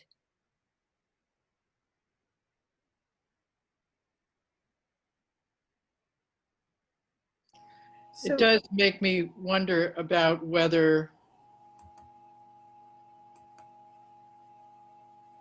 I wish we could gather people and enable people to put more flesh on these bones. And I know you're in a hurry, but it makes me wonder about what the options would be for creating one or a series of Zoom gatherings where people can get into breakout groups with Yeah, and put the flesh on these bones. yeah, let's come back to that because I do have a couple of thoughts about that. John? So in our conversation with Sue, she kept reminding us that we said we would go back to the community for feedback, and she kept reminding us that the values are what we've been building all this work on, and that's the sort of the way we can go back to the community because so much has changed. We need some information that the community might provide if we ask them to look at the values again. But I wish I could remember her words, but she kept pushing us back to that conversation about, you said you were going back to them. You can't come with a whole bunch of different new questions and ask those questions now. You said you were coming back. Go back with the values and know where they are on the values.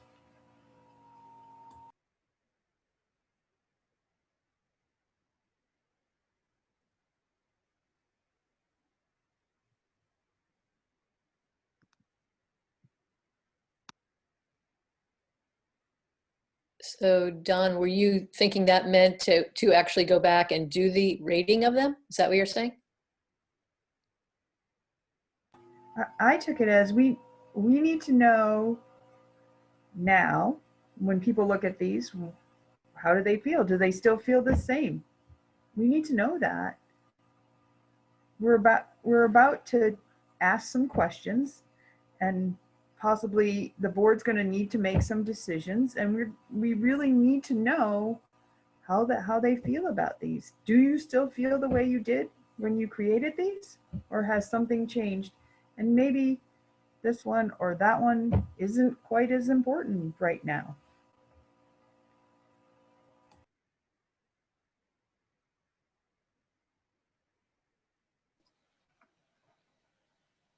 I wonder if we can't find a way to remind people of these values in the video and give people the opportunity to see if they still ring true or if there's something missing. That's kind of the first pass, and maybe the second pass is what Nancy was saying in a virtual engagement, that there can be some more conversation around it. I'm hoping that there will be at least one opportunity, if not a few, to do some virtual engagement with folks around all this information we're sharing, and more conversation about this piece of it could be part of those engagements. Oh, Krista, when are you envisioning the timing for that? Well, I mean, I've gotten a little bit lost in this conversation here, because it seems like this is a big piece of unfinished business. I would agree. So so maybe you could just lay out what's ideal, and then what's possible, and then what we're actually think we're going to do. Because if we're writing script for the video in the next week, and want these values to be in there, but if these values have changed, we've got to make sure that we're. I mean, they're the historical values, and that's what we've got. Just like with the historical numbers. I mean, I think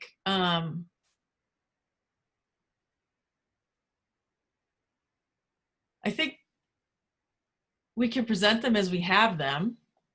And, you know, the video isn't the place to sort of delve into it at all. Because like I said, we've got 2 minutes and we've got a lot of stuff to put out.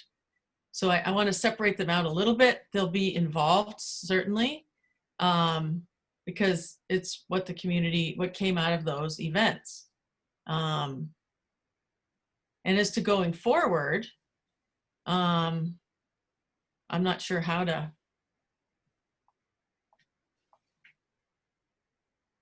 do that. I mean, I can ask a few people who went and show them and say, what do you think? Is it still the same?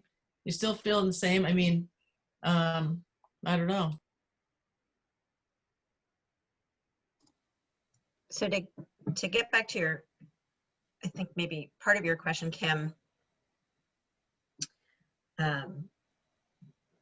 it was my understanding that we were going to find multiple ways to engage the community through the month of October leading up to the straw poll. And that the video is one part of that, but that some sort of, it can't be in person, but you know, virtual engagement like we've had around going back to school. We had 2 different town halls, one with staff, one with community members. It could be a town hall style, or it could be more of a Zoom meeting where people can get into breakout rooms. Sue would help us to design that and possibly facilitate that. But some opportunities for people to grapple with together the information we're sharing and the decisions we're contemplating. So the video, I don't think the script needs to change, but the timeline is probably going to be concurrent with, if it's going out through into mid-October, it may be concurrent with 1 or 2 of these meetings. I don't think that's problematic, but I think Kristen's right that we can share what has happened already. And the conversation now is, do we allow people the opportunity to revisit those values through this process before we make, as part of the input we gather before we make decisions?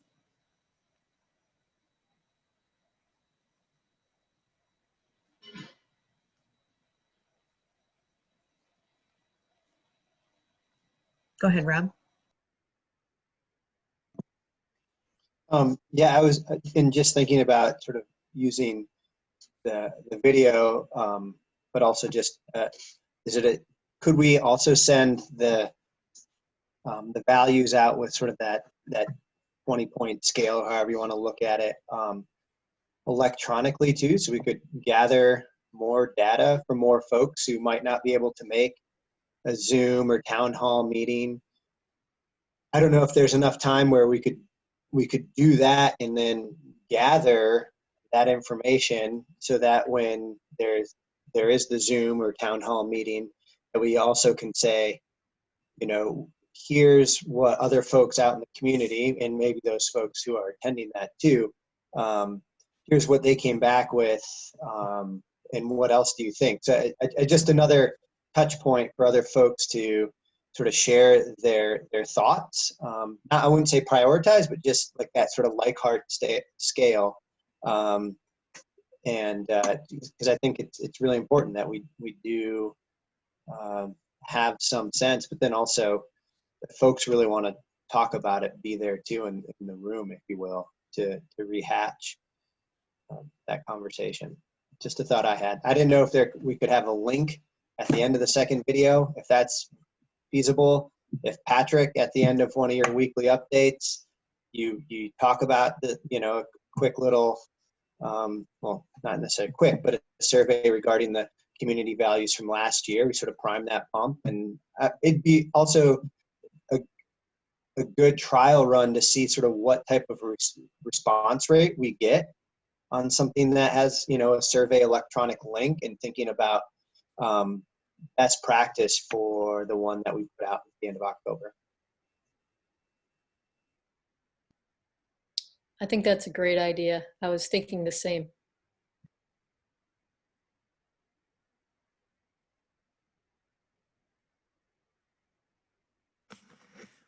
Yeah, and I'm certainly happy to mention it in the videos. However, those videos are probably not going on in perpetuity. So they may be coming to a close relatively soon, as at least as a regular weekly kind of a thing. I just wouldn't want to lean too heavily on those exclusively to get the word out.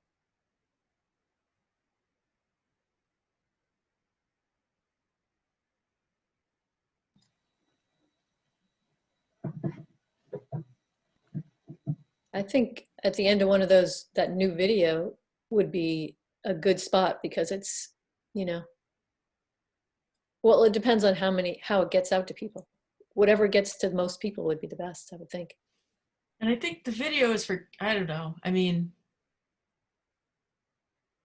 for getting information out that's specific about the survey. It's tough. This doesn't fit into a box or a place, does it, really? So,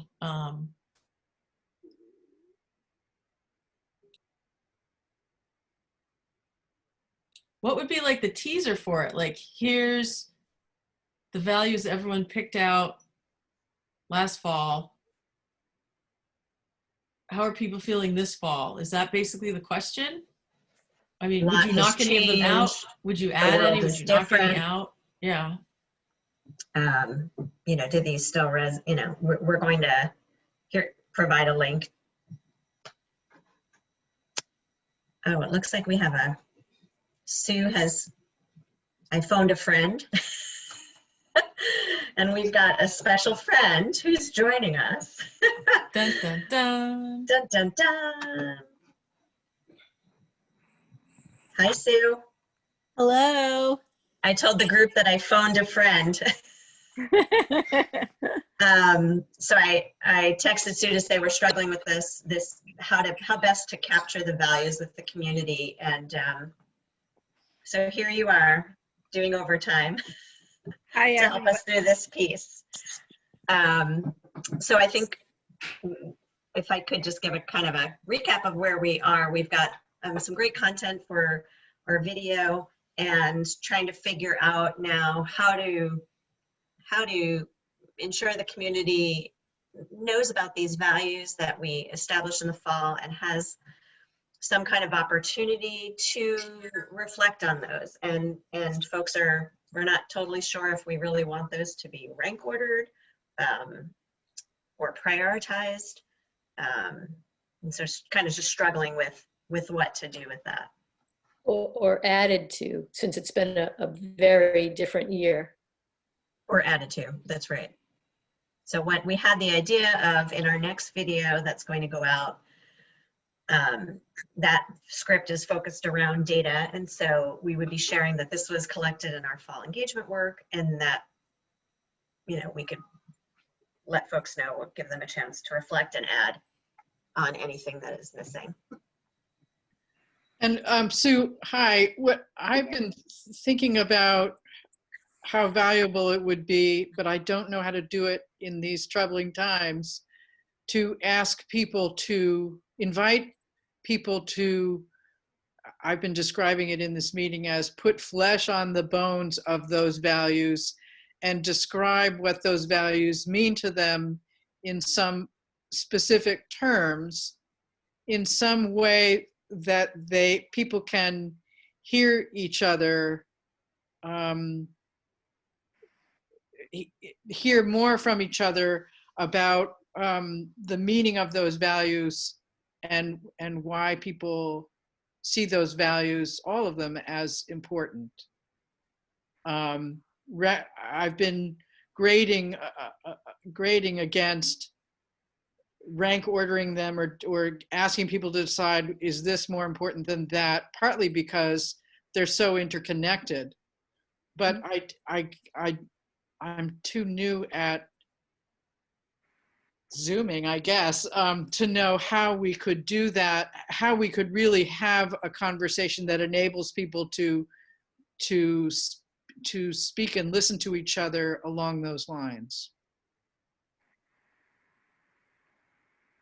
So I think listening to what I've heard in just these few minutes, I think one thing, Nancy, I would say about what you're saying is just to what came into my mind as you were speaking is that those values are the distillation of lots and lots and lots of feedback we got, right?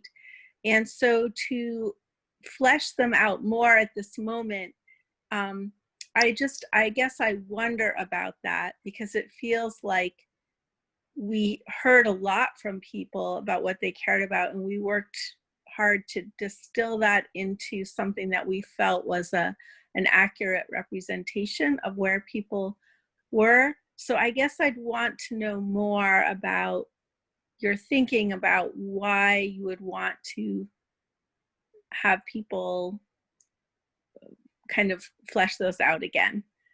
I guess my thinking is, in order for people to get back in touch with those values, Mm-hmm.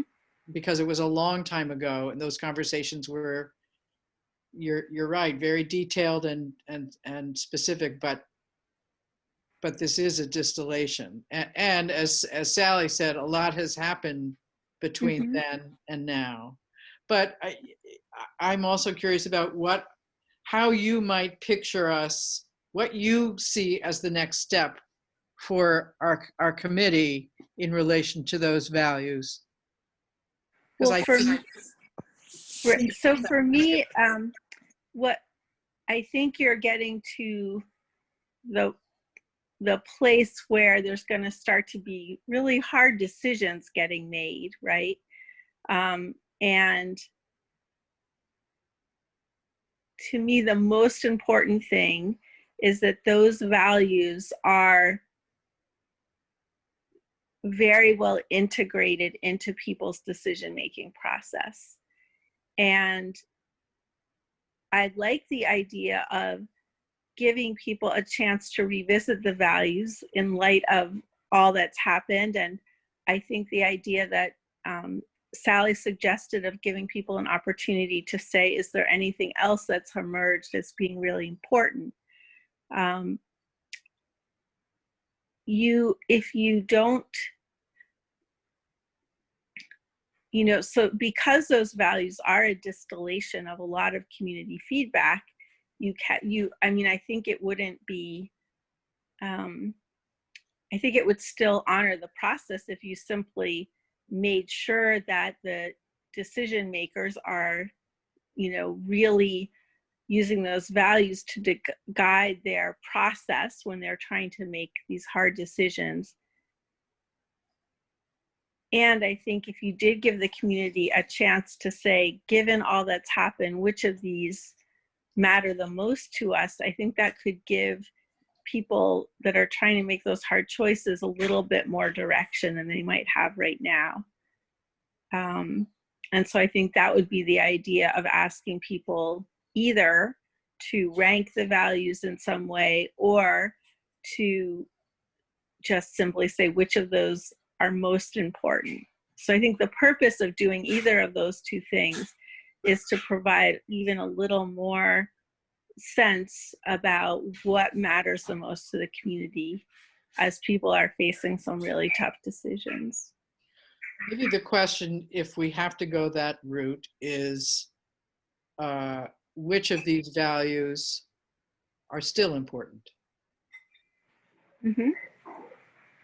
Right. I think there's different ways you can ask the question. I mean, one of the things about values is usually they don't shift that much, right? So it's different than goals or objectives. And I think if the world hadn't changed so much, I don't think you would need to ask a question like that, which of this still matters to you. But I do think because we are in such an unprecedented time and things really have shifted, that is a very reasonable thing to check in about. Which, so and oh, sorry. Yeah. Can we just put it in the survey? I mean, as part of the survey, and just do one instead of maybe being more confusing and having two things? I mean, is there a way to incorporate it in the survey sort of as a something? You're talking about the straw poll, the one at the end of October, right? Mhm. I think that you could, and I think if you do it that way, you're going to have a less confusing, more streamlined process. And I think if you combine the values with the straw poll, it may shift your results a little, because people might look at those options and say, okay, I want to answer these values questions to get me to the option that I prefer, if you know what I mean. So I think that could be a downside, but it might be a trade-off you all are willing to make because of just in order to make things maybe less confusing. If you ask about the values just separately and people, they know that you're going to do this, you're going to provide some more data and have the second survey that asks them to look at options, the result might be a little more kind of pure, I guess. That's probably a terrible word, but that's the word that's coming into my mind. Does that make sense?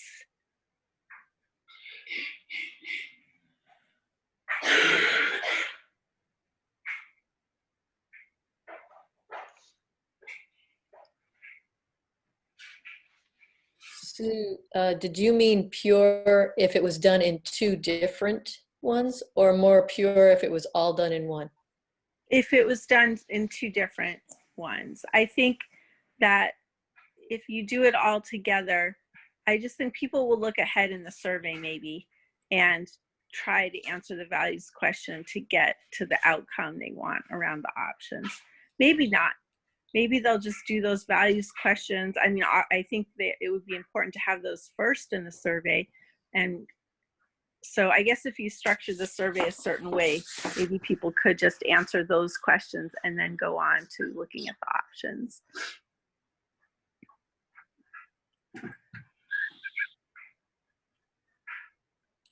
And then we could ask Rob's wife if it's even valid to put values questions in a survey, because she might know that. I mean, there may be some survey-ish rule about that, right? If you're trying to get this kind of information, then you don't ask these kind of questions at the same time. I mean, that could be a construct that exists. Mm-hmm.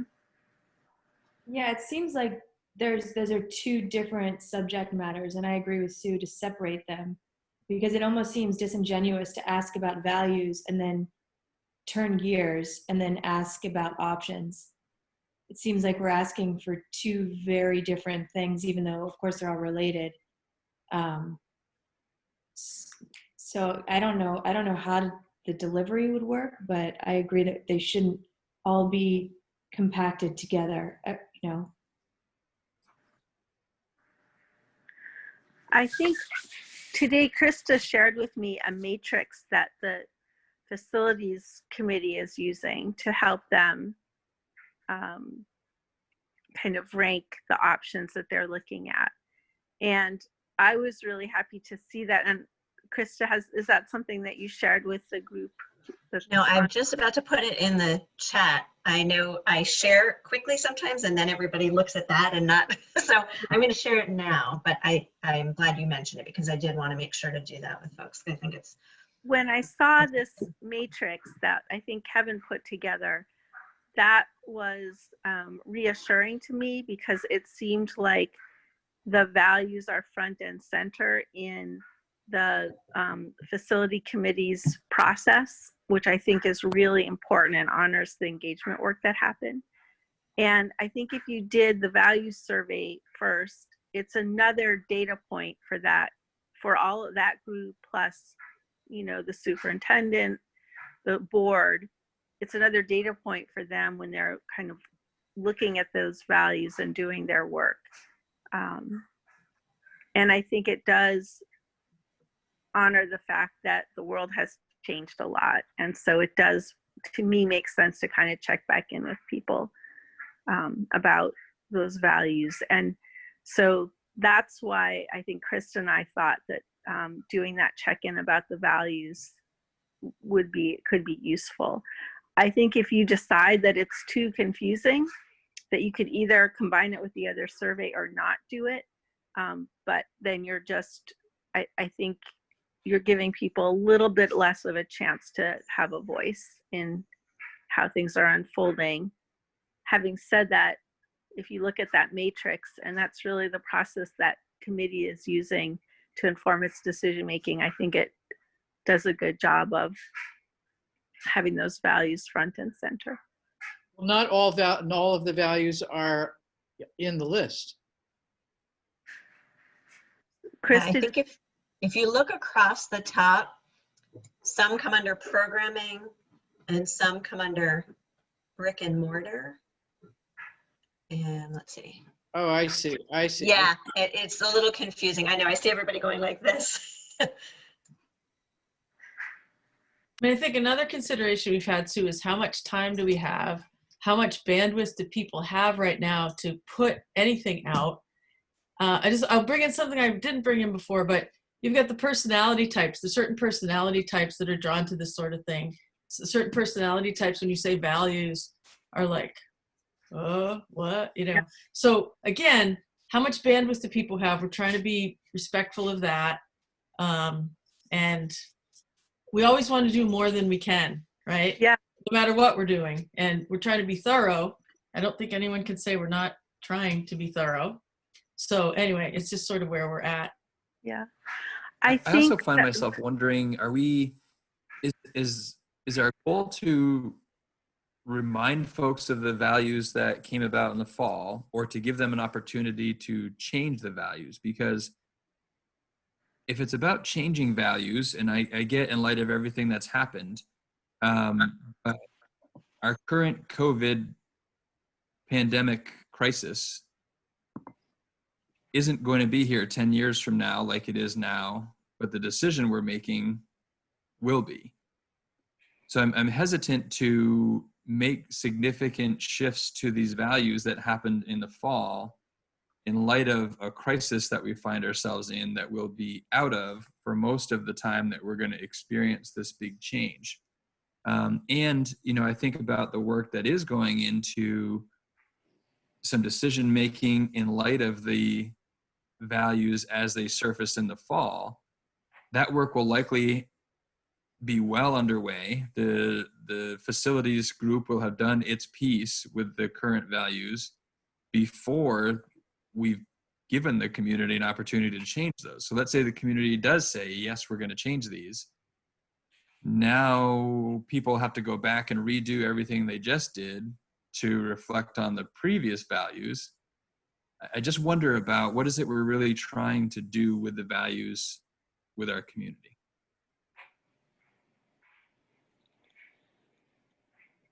I think if the time frame is such that the facilities committee is going to do its work before you put out the survey, then I would question whether you want to put the survey out. You don't want to ask people for their input if you're not incorporating it into your decision making. So I hear those concerns, Patrick, and I don't think you'll do anything if you do a small survey or a brief survey. I don't think that would give you cause to make major changes to those values, which were based on a lot of really intensive work and a lot of conversation. And those were core things that matter to people across all the towns and across many conversations. I do think, though, that it might be interesting for you to give people a chance to say, are there things that didn't come out in here that really matter to you given where we find ourselves right now? So I guess I wouldn't get too stuck on this piece. I think there's some advantages to doing a check-in with the community about the values and what their priorities are around those.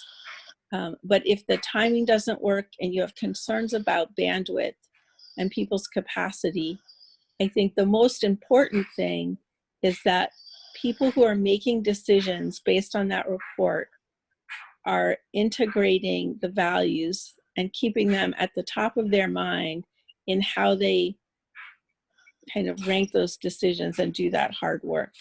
To me, that's the most important thing. And the second most important thing is that the community is reminded of those values and knows how they're being informing decision making. Because as you start to suggest specific scenarios, there will be pushback in the community, because no matter what scenario you suggest, there are going to be people who are very unhappy with it, right?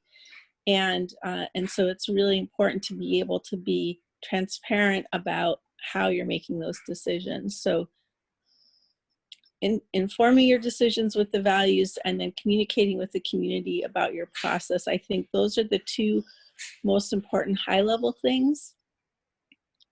And whether or not you feel you have the bandwidth to kind of check in with the community about the values again, I think that's a decision the group can make and kind of move on. I don't think that's a place to get stuck. So let's pause there if we can, and thank you, Sue, for helping us wade through this, because it's 9:04. We usually are pretty good at ending on time. So if people can give me just a few more minutes, or give this a few more minutes, can we just go thumbs up if you, so I think we've agreed we're going to reference these values in the next video.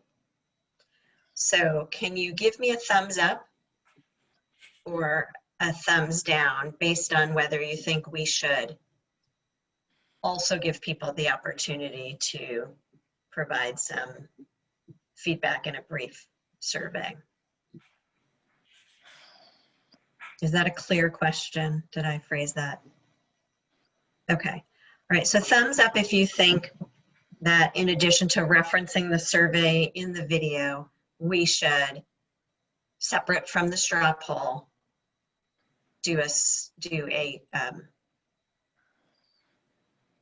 people a chance to weigh in via a brief survey. You mean in addition to referencing the values in the video? In the video.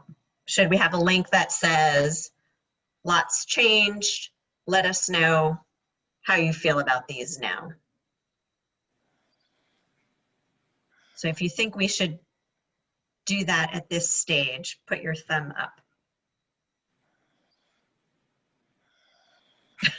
Down if you don't, okay. No, no, no. Yes, lukewarm. Okay, I'm seeing most people are either lukewarm or no with a couple of yeses. So then I think we will insert the values into the script, and maybe Don and Liz, if you guys want to be sure to look at that piece of the script when it comes around, that it reflects that work, that would be great, since you guys were on that work group. And yeah, go ahead, Nancy.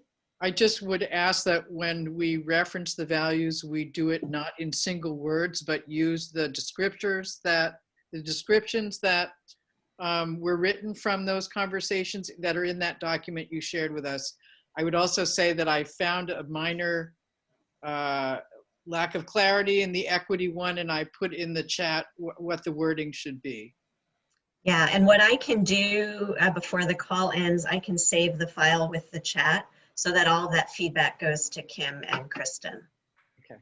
Right, and it's tricky to get that much detail into those videos. So since this next video, I mean, I don't know, we can't take a minute on that, right? So we'll work on it. And I mean, how much, let me just look right now. Oh, that's the wrong one. They're not that long. So this is not that long. Okay, because the videos are not for people in my age demographic. You know what I mean? It's supposed to be sort of fun, is what he said. So we will do it in a fun way, and it will be part of the video. It's not going to be the entire video. If you- People in our demographic are into fun. Now, come on. Right, I know, but it can't. We can't have the videos drag on. So we will get it in there for sure. I but just it will sent be an in a- email. I think we could list those values without the descriptors in the first video, and then go on in the second video to reinforce them with some of that wording.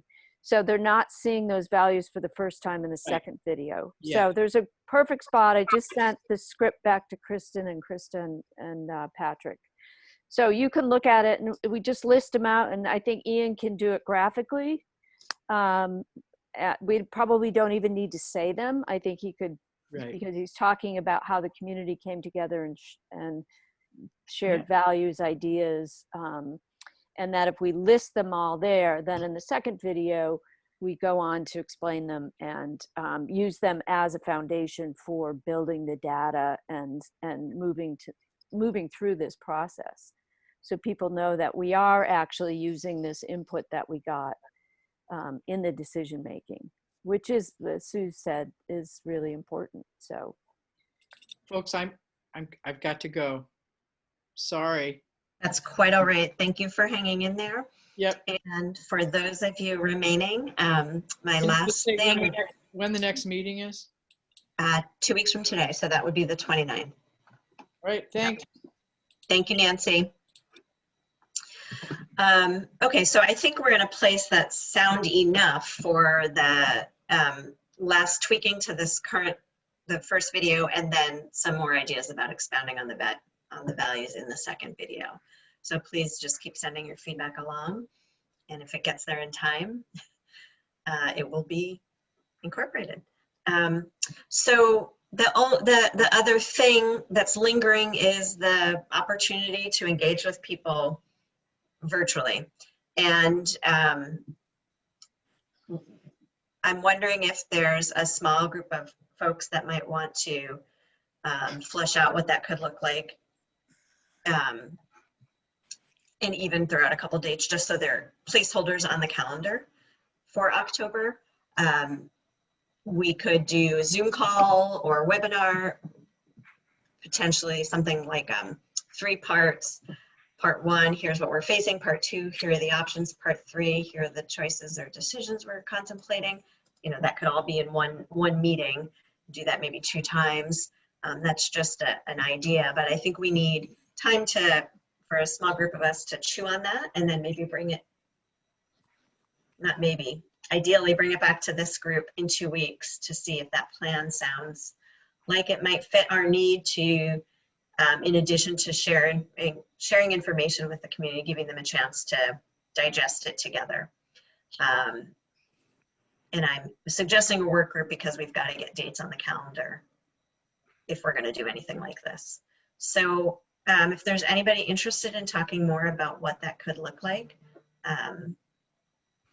Sal, are you volunteering or do you have a question? Yeah. You're volunteering, great. Oh wait, no, you had a question. Go ahead. I was volunteering, and also it's because another Oh, you're breaking up, Sal. A Zoom thing. Okay. Oh. I was talking with people today. Mm-hmm. We were writing postcards, but doing a Zoom thing. And they started talking about the article in the Addy Indy. And they really had no idea what things were being.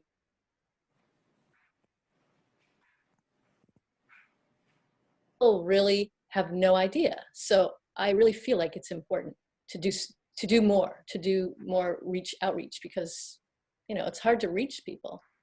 I don't know what's best, but we need to do it.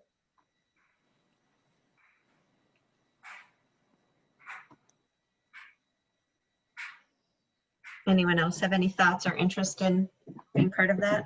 Rob? Yeah, I can be part of that work group. Okay, great.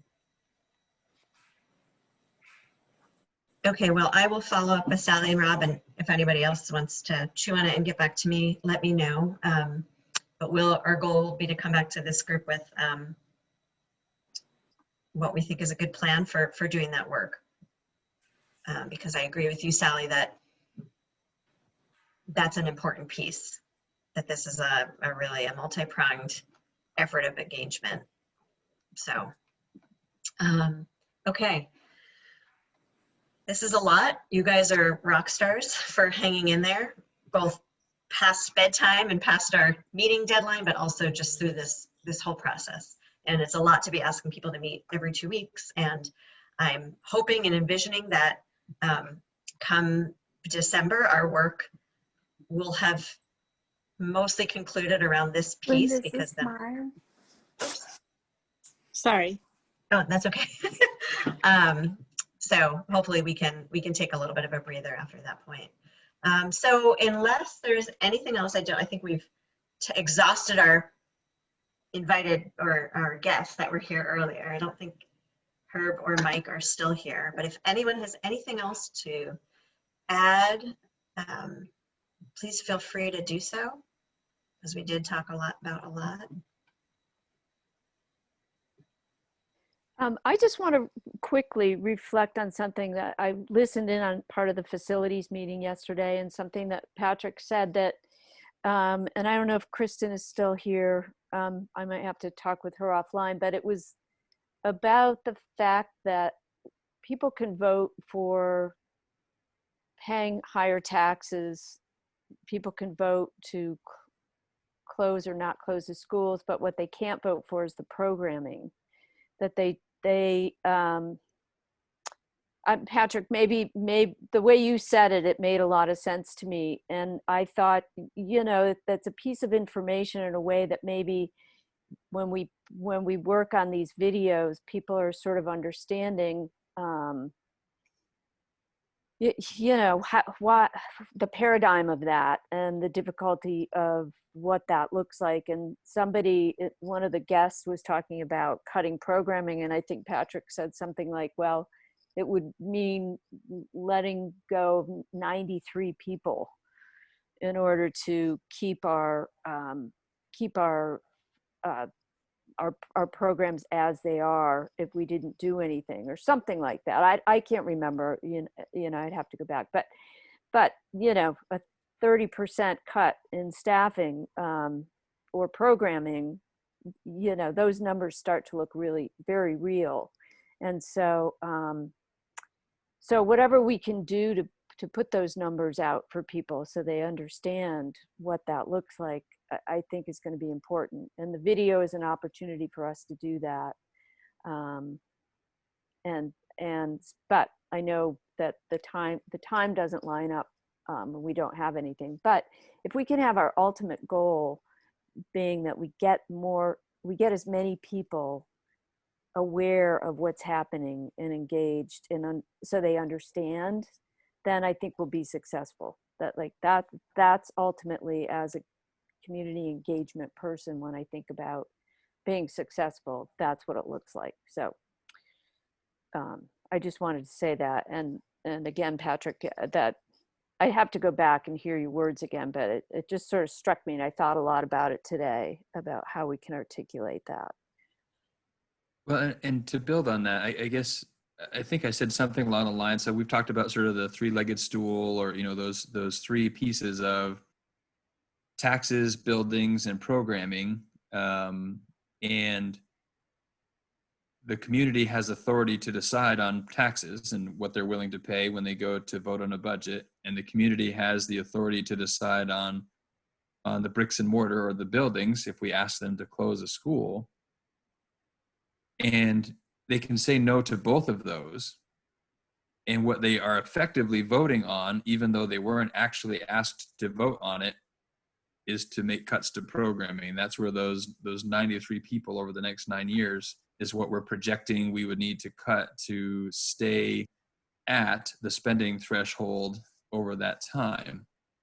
And so, to your point about the 93 people, so that's a piece of data, right, that is really useful. And what I'm starting to see having some value is not so much focusing on 1 year out or 2 years out, but really looking down the road a decade, right? We have NESDEC report that has enrollment projections out a decade, and we can kind of follow the numbers for budgets and spending thresholds and things out a decade. Again, lots of projections, but that's where we need to set our sights, right? That our story for our future isn't a year from now or 2 years from now. We need to look at what our trend is and what are we trending toward, and versus what do we want to be trending toward a decade from now. Mm-hmm. And we're working lots and lots of different numbers from a lot of different angles to provide some information to help tell that story.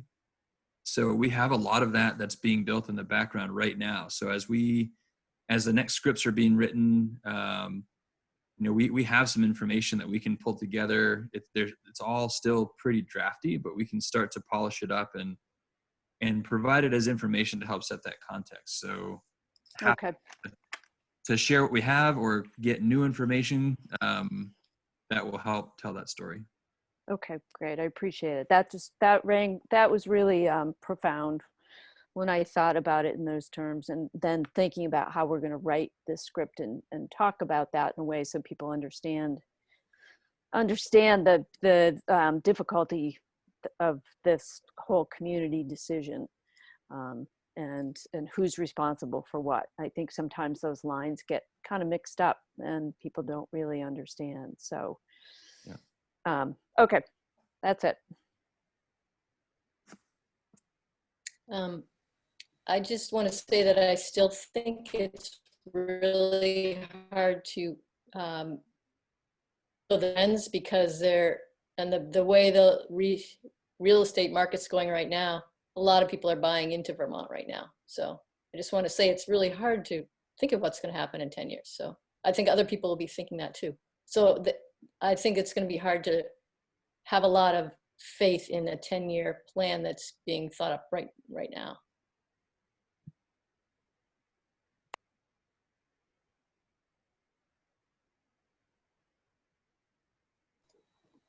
Any other comments or thoughts?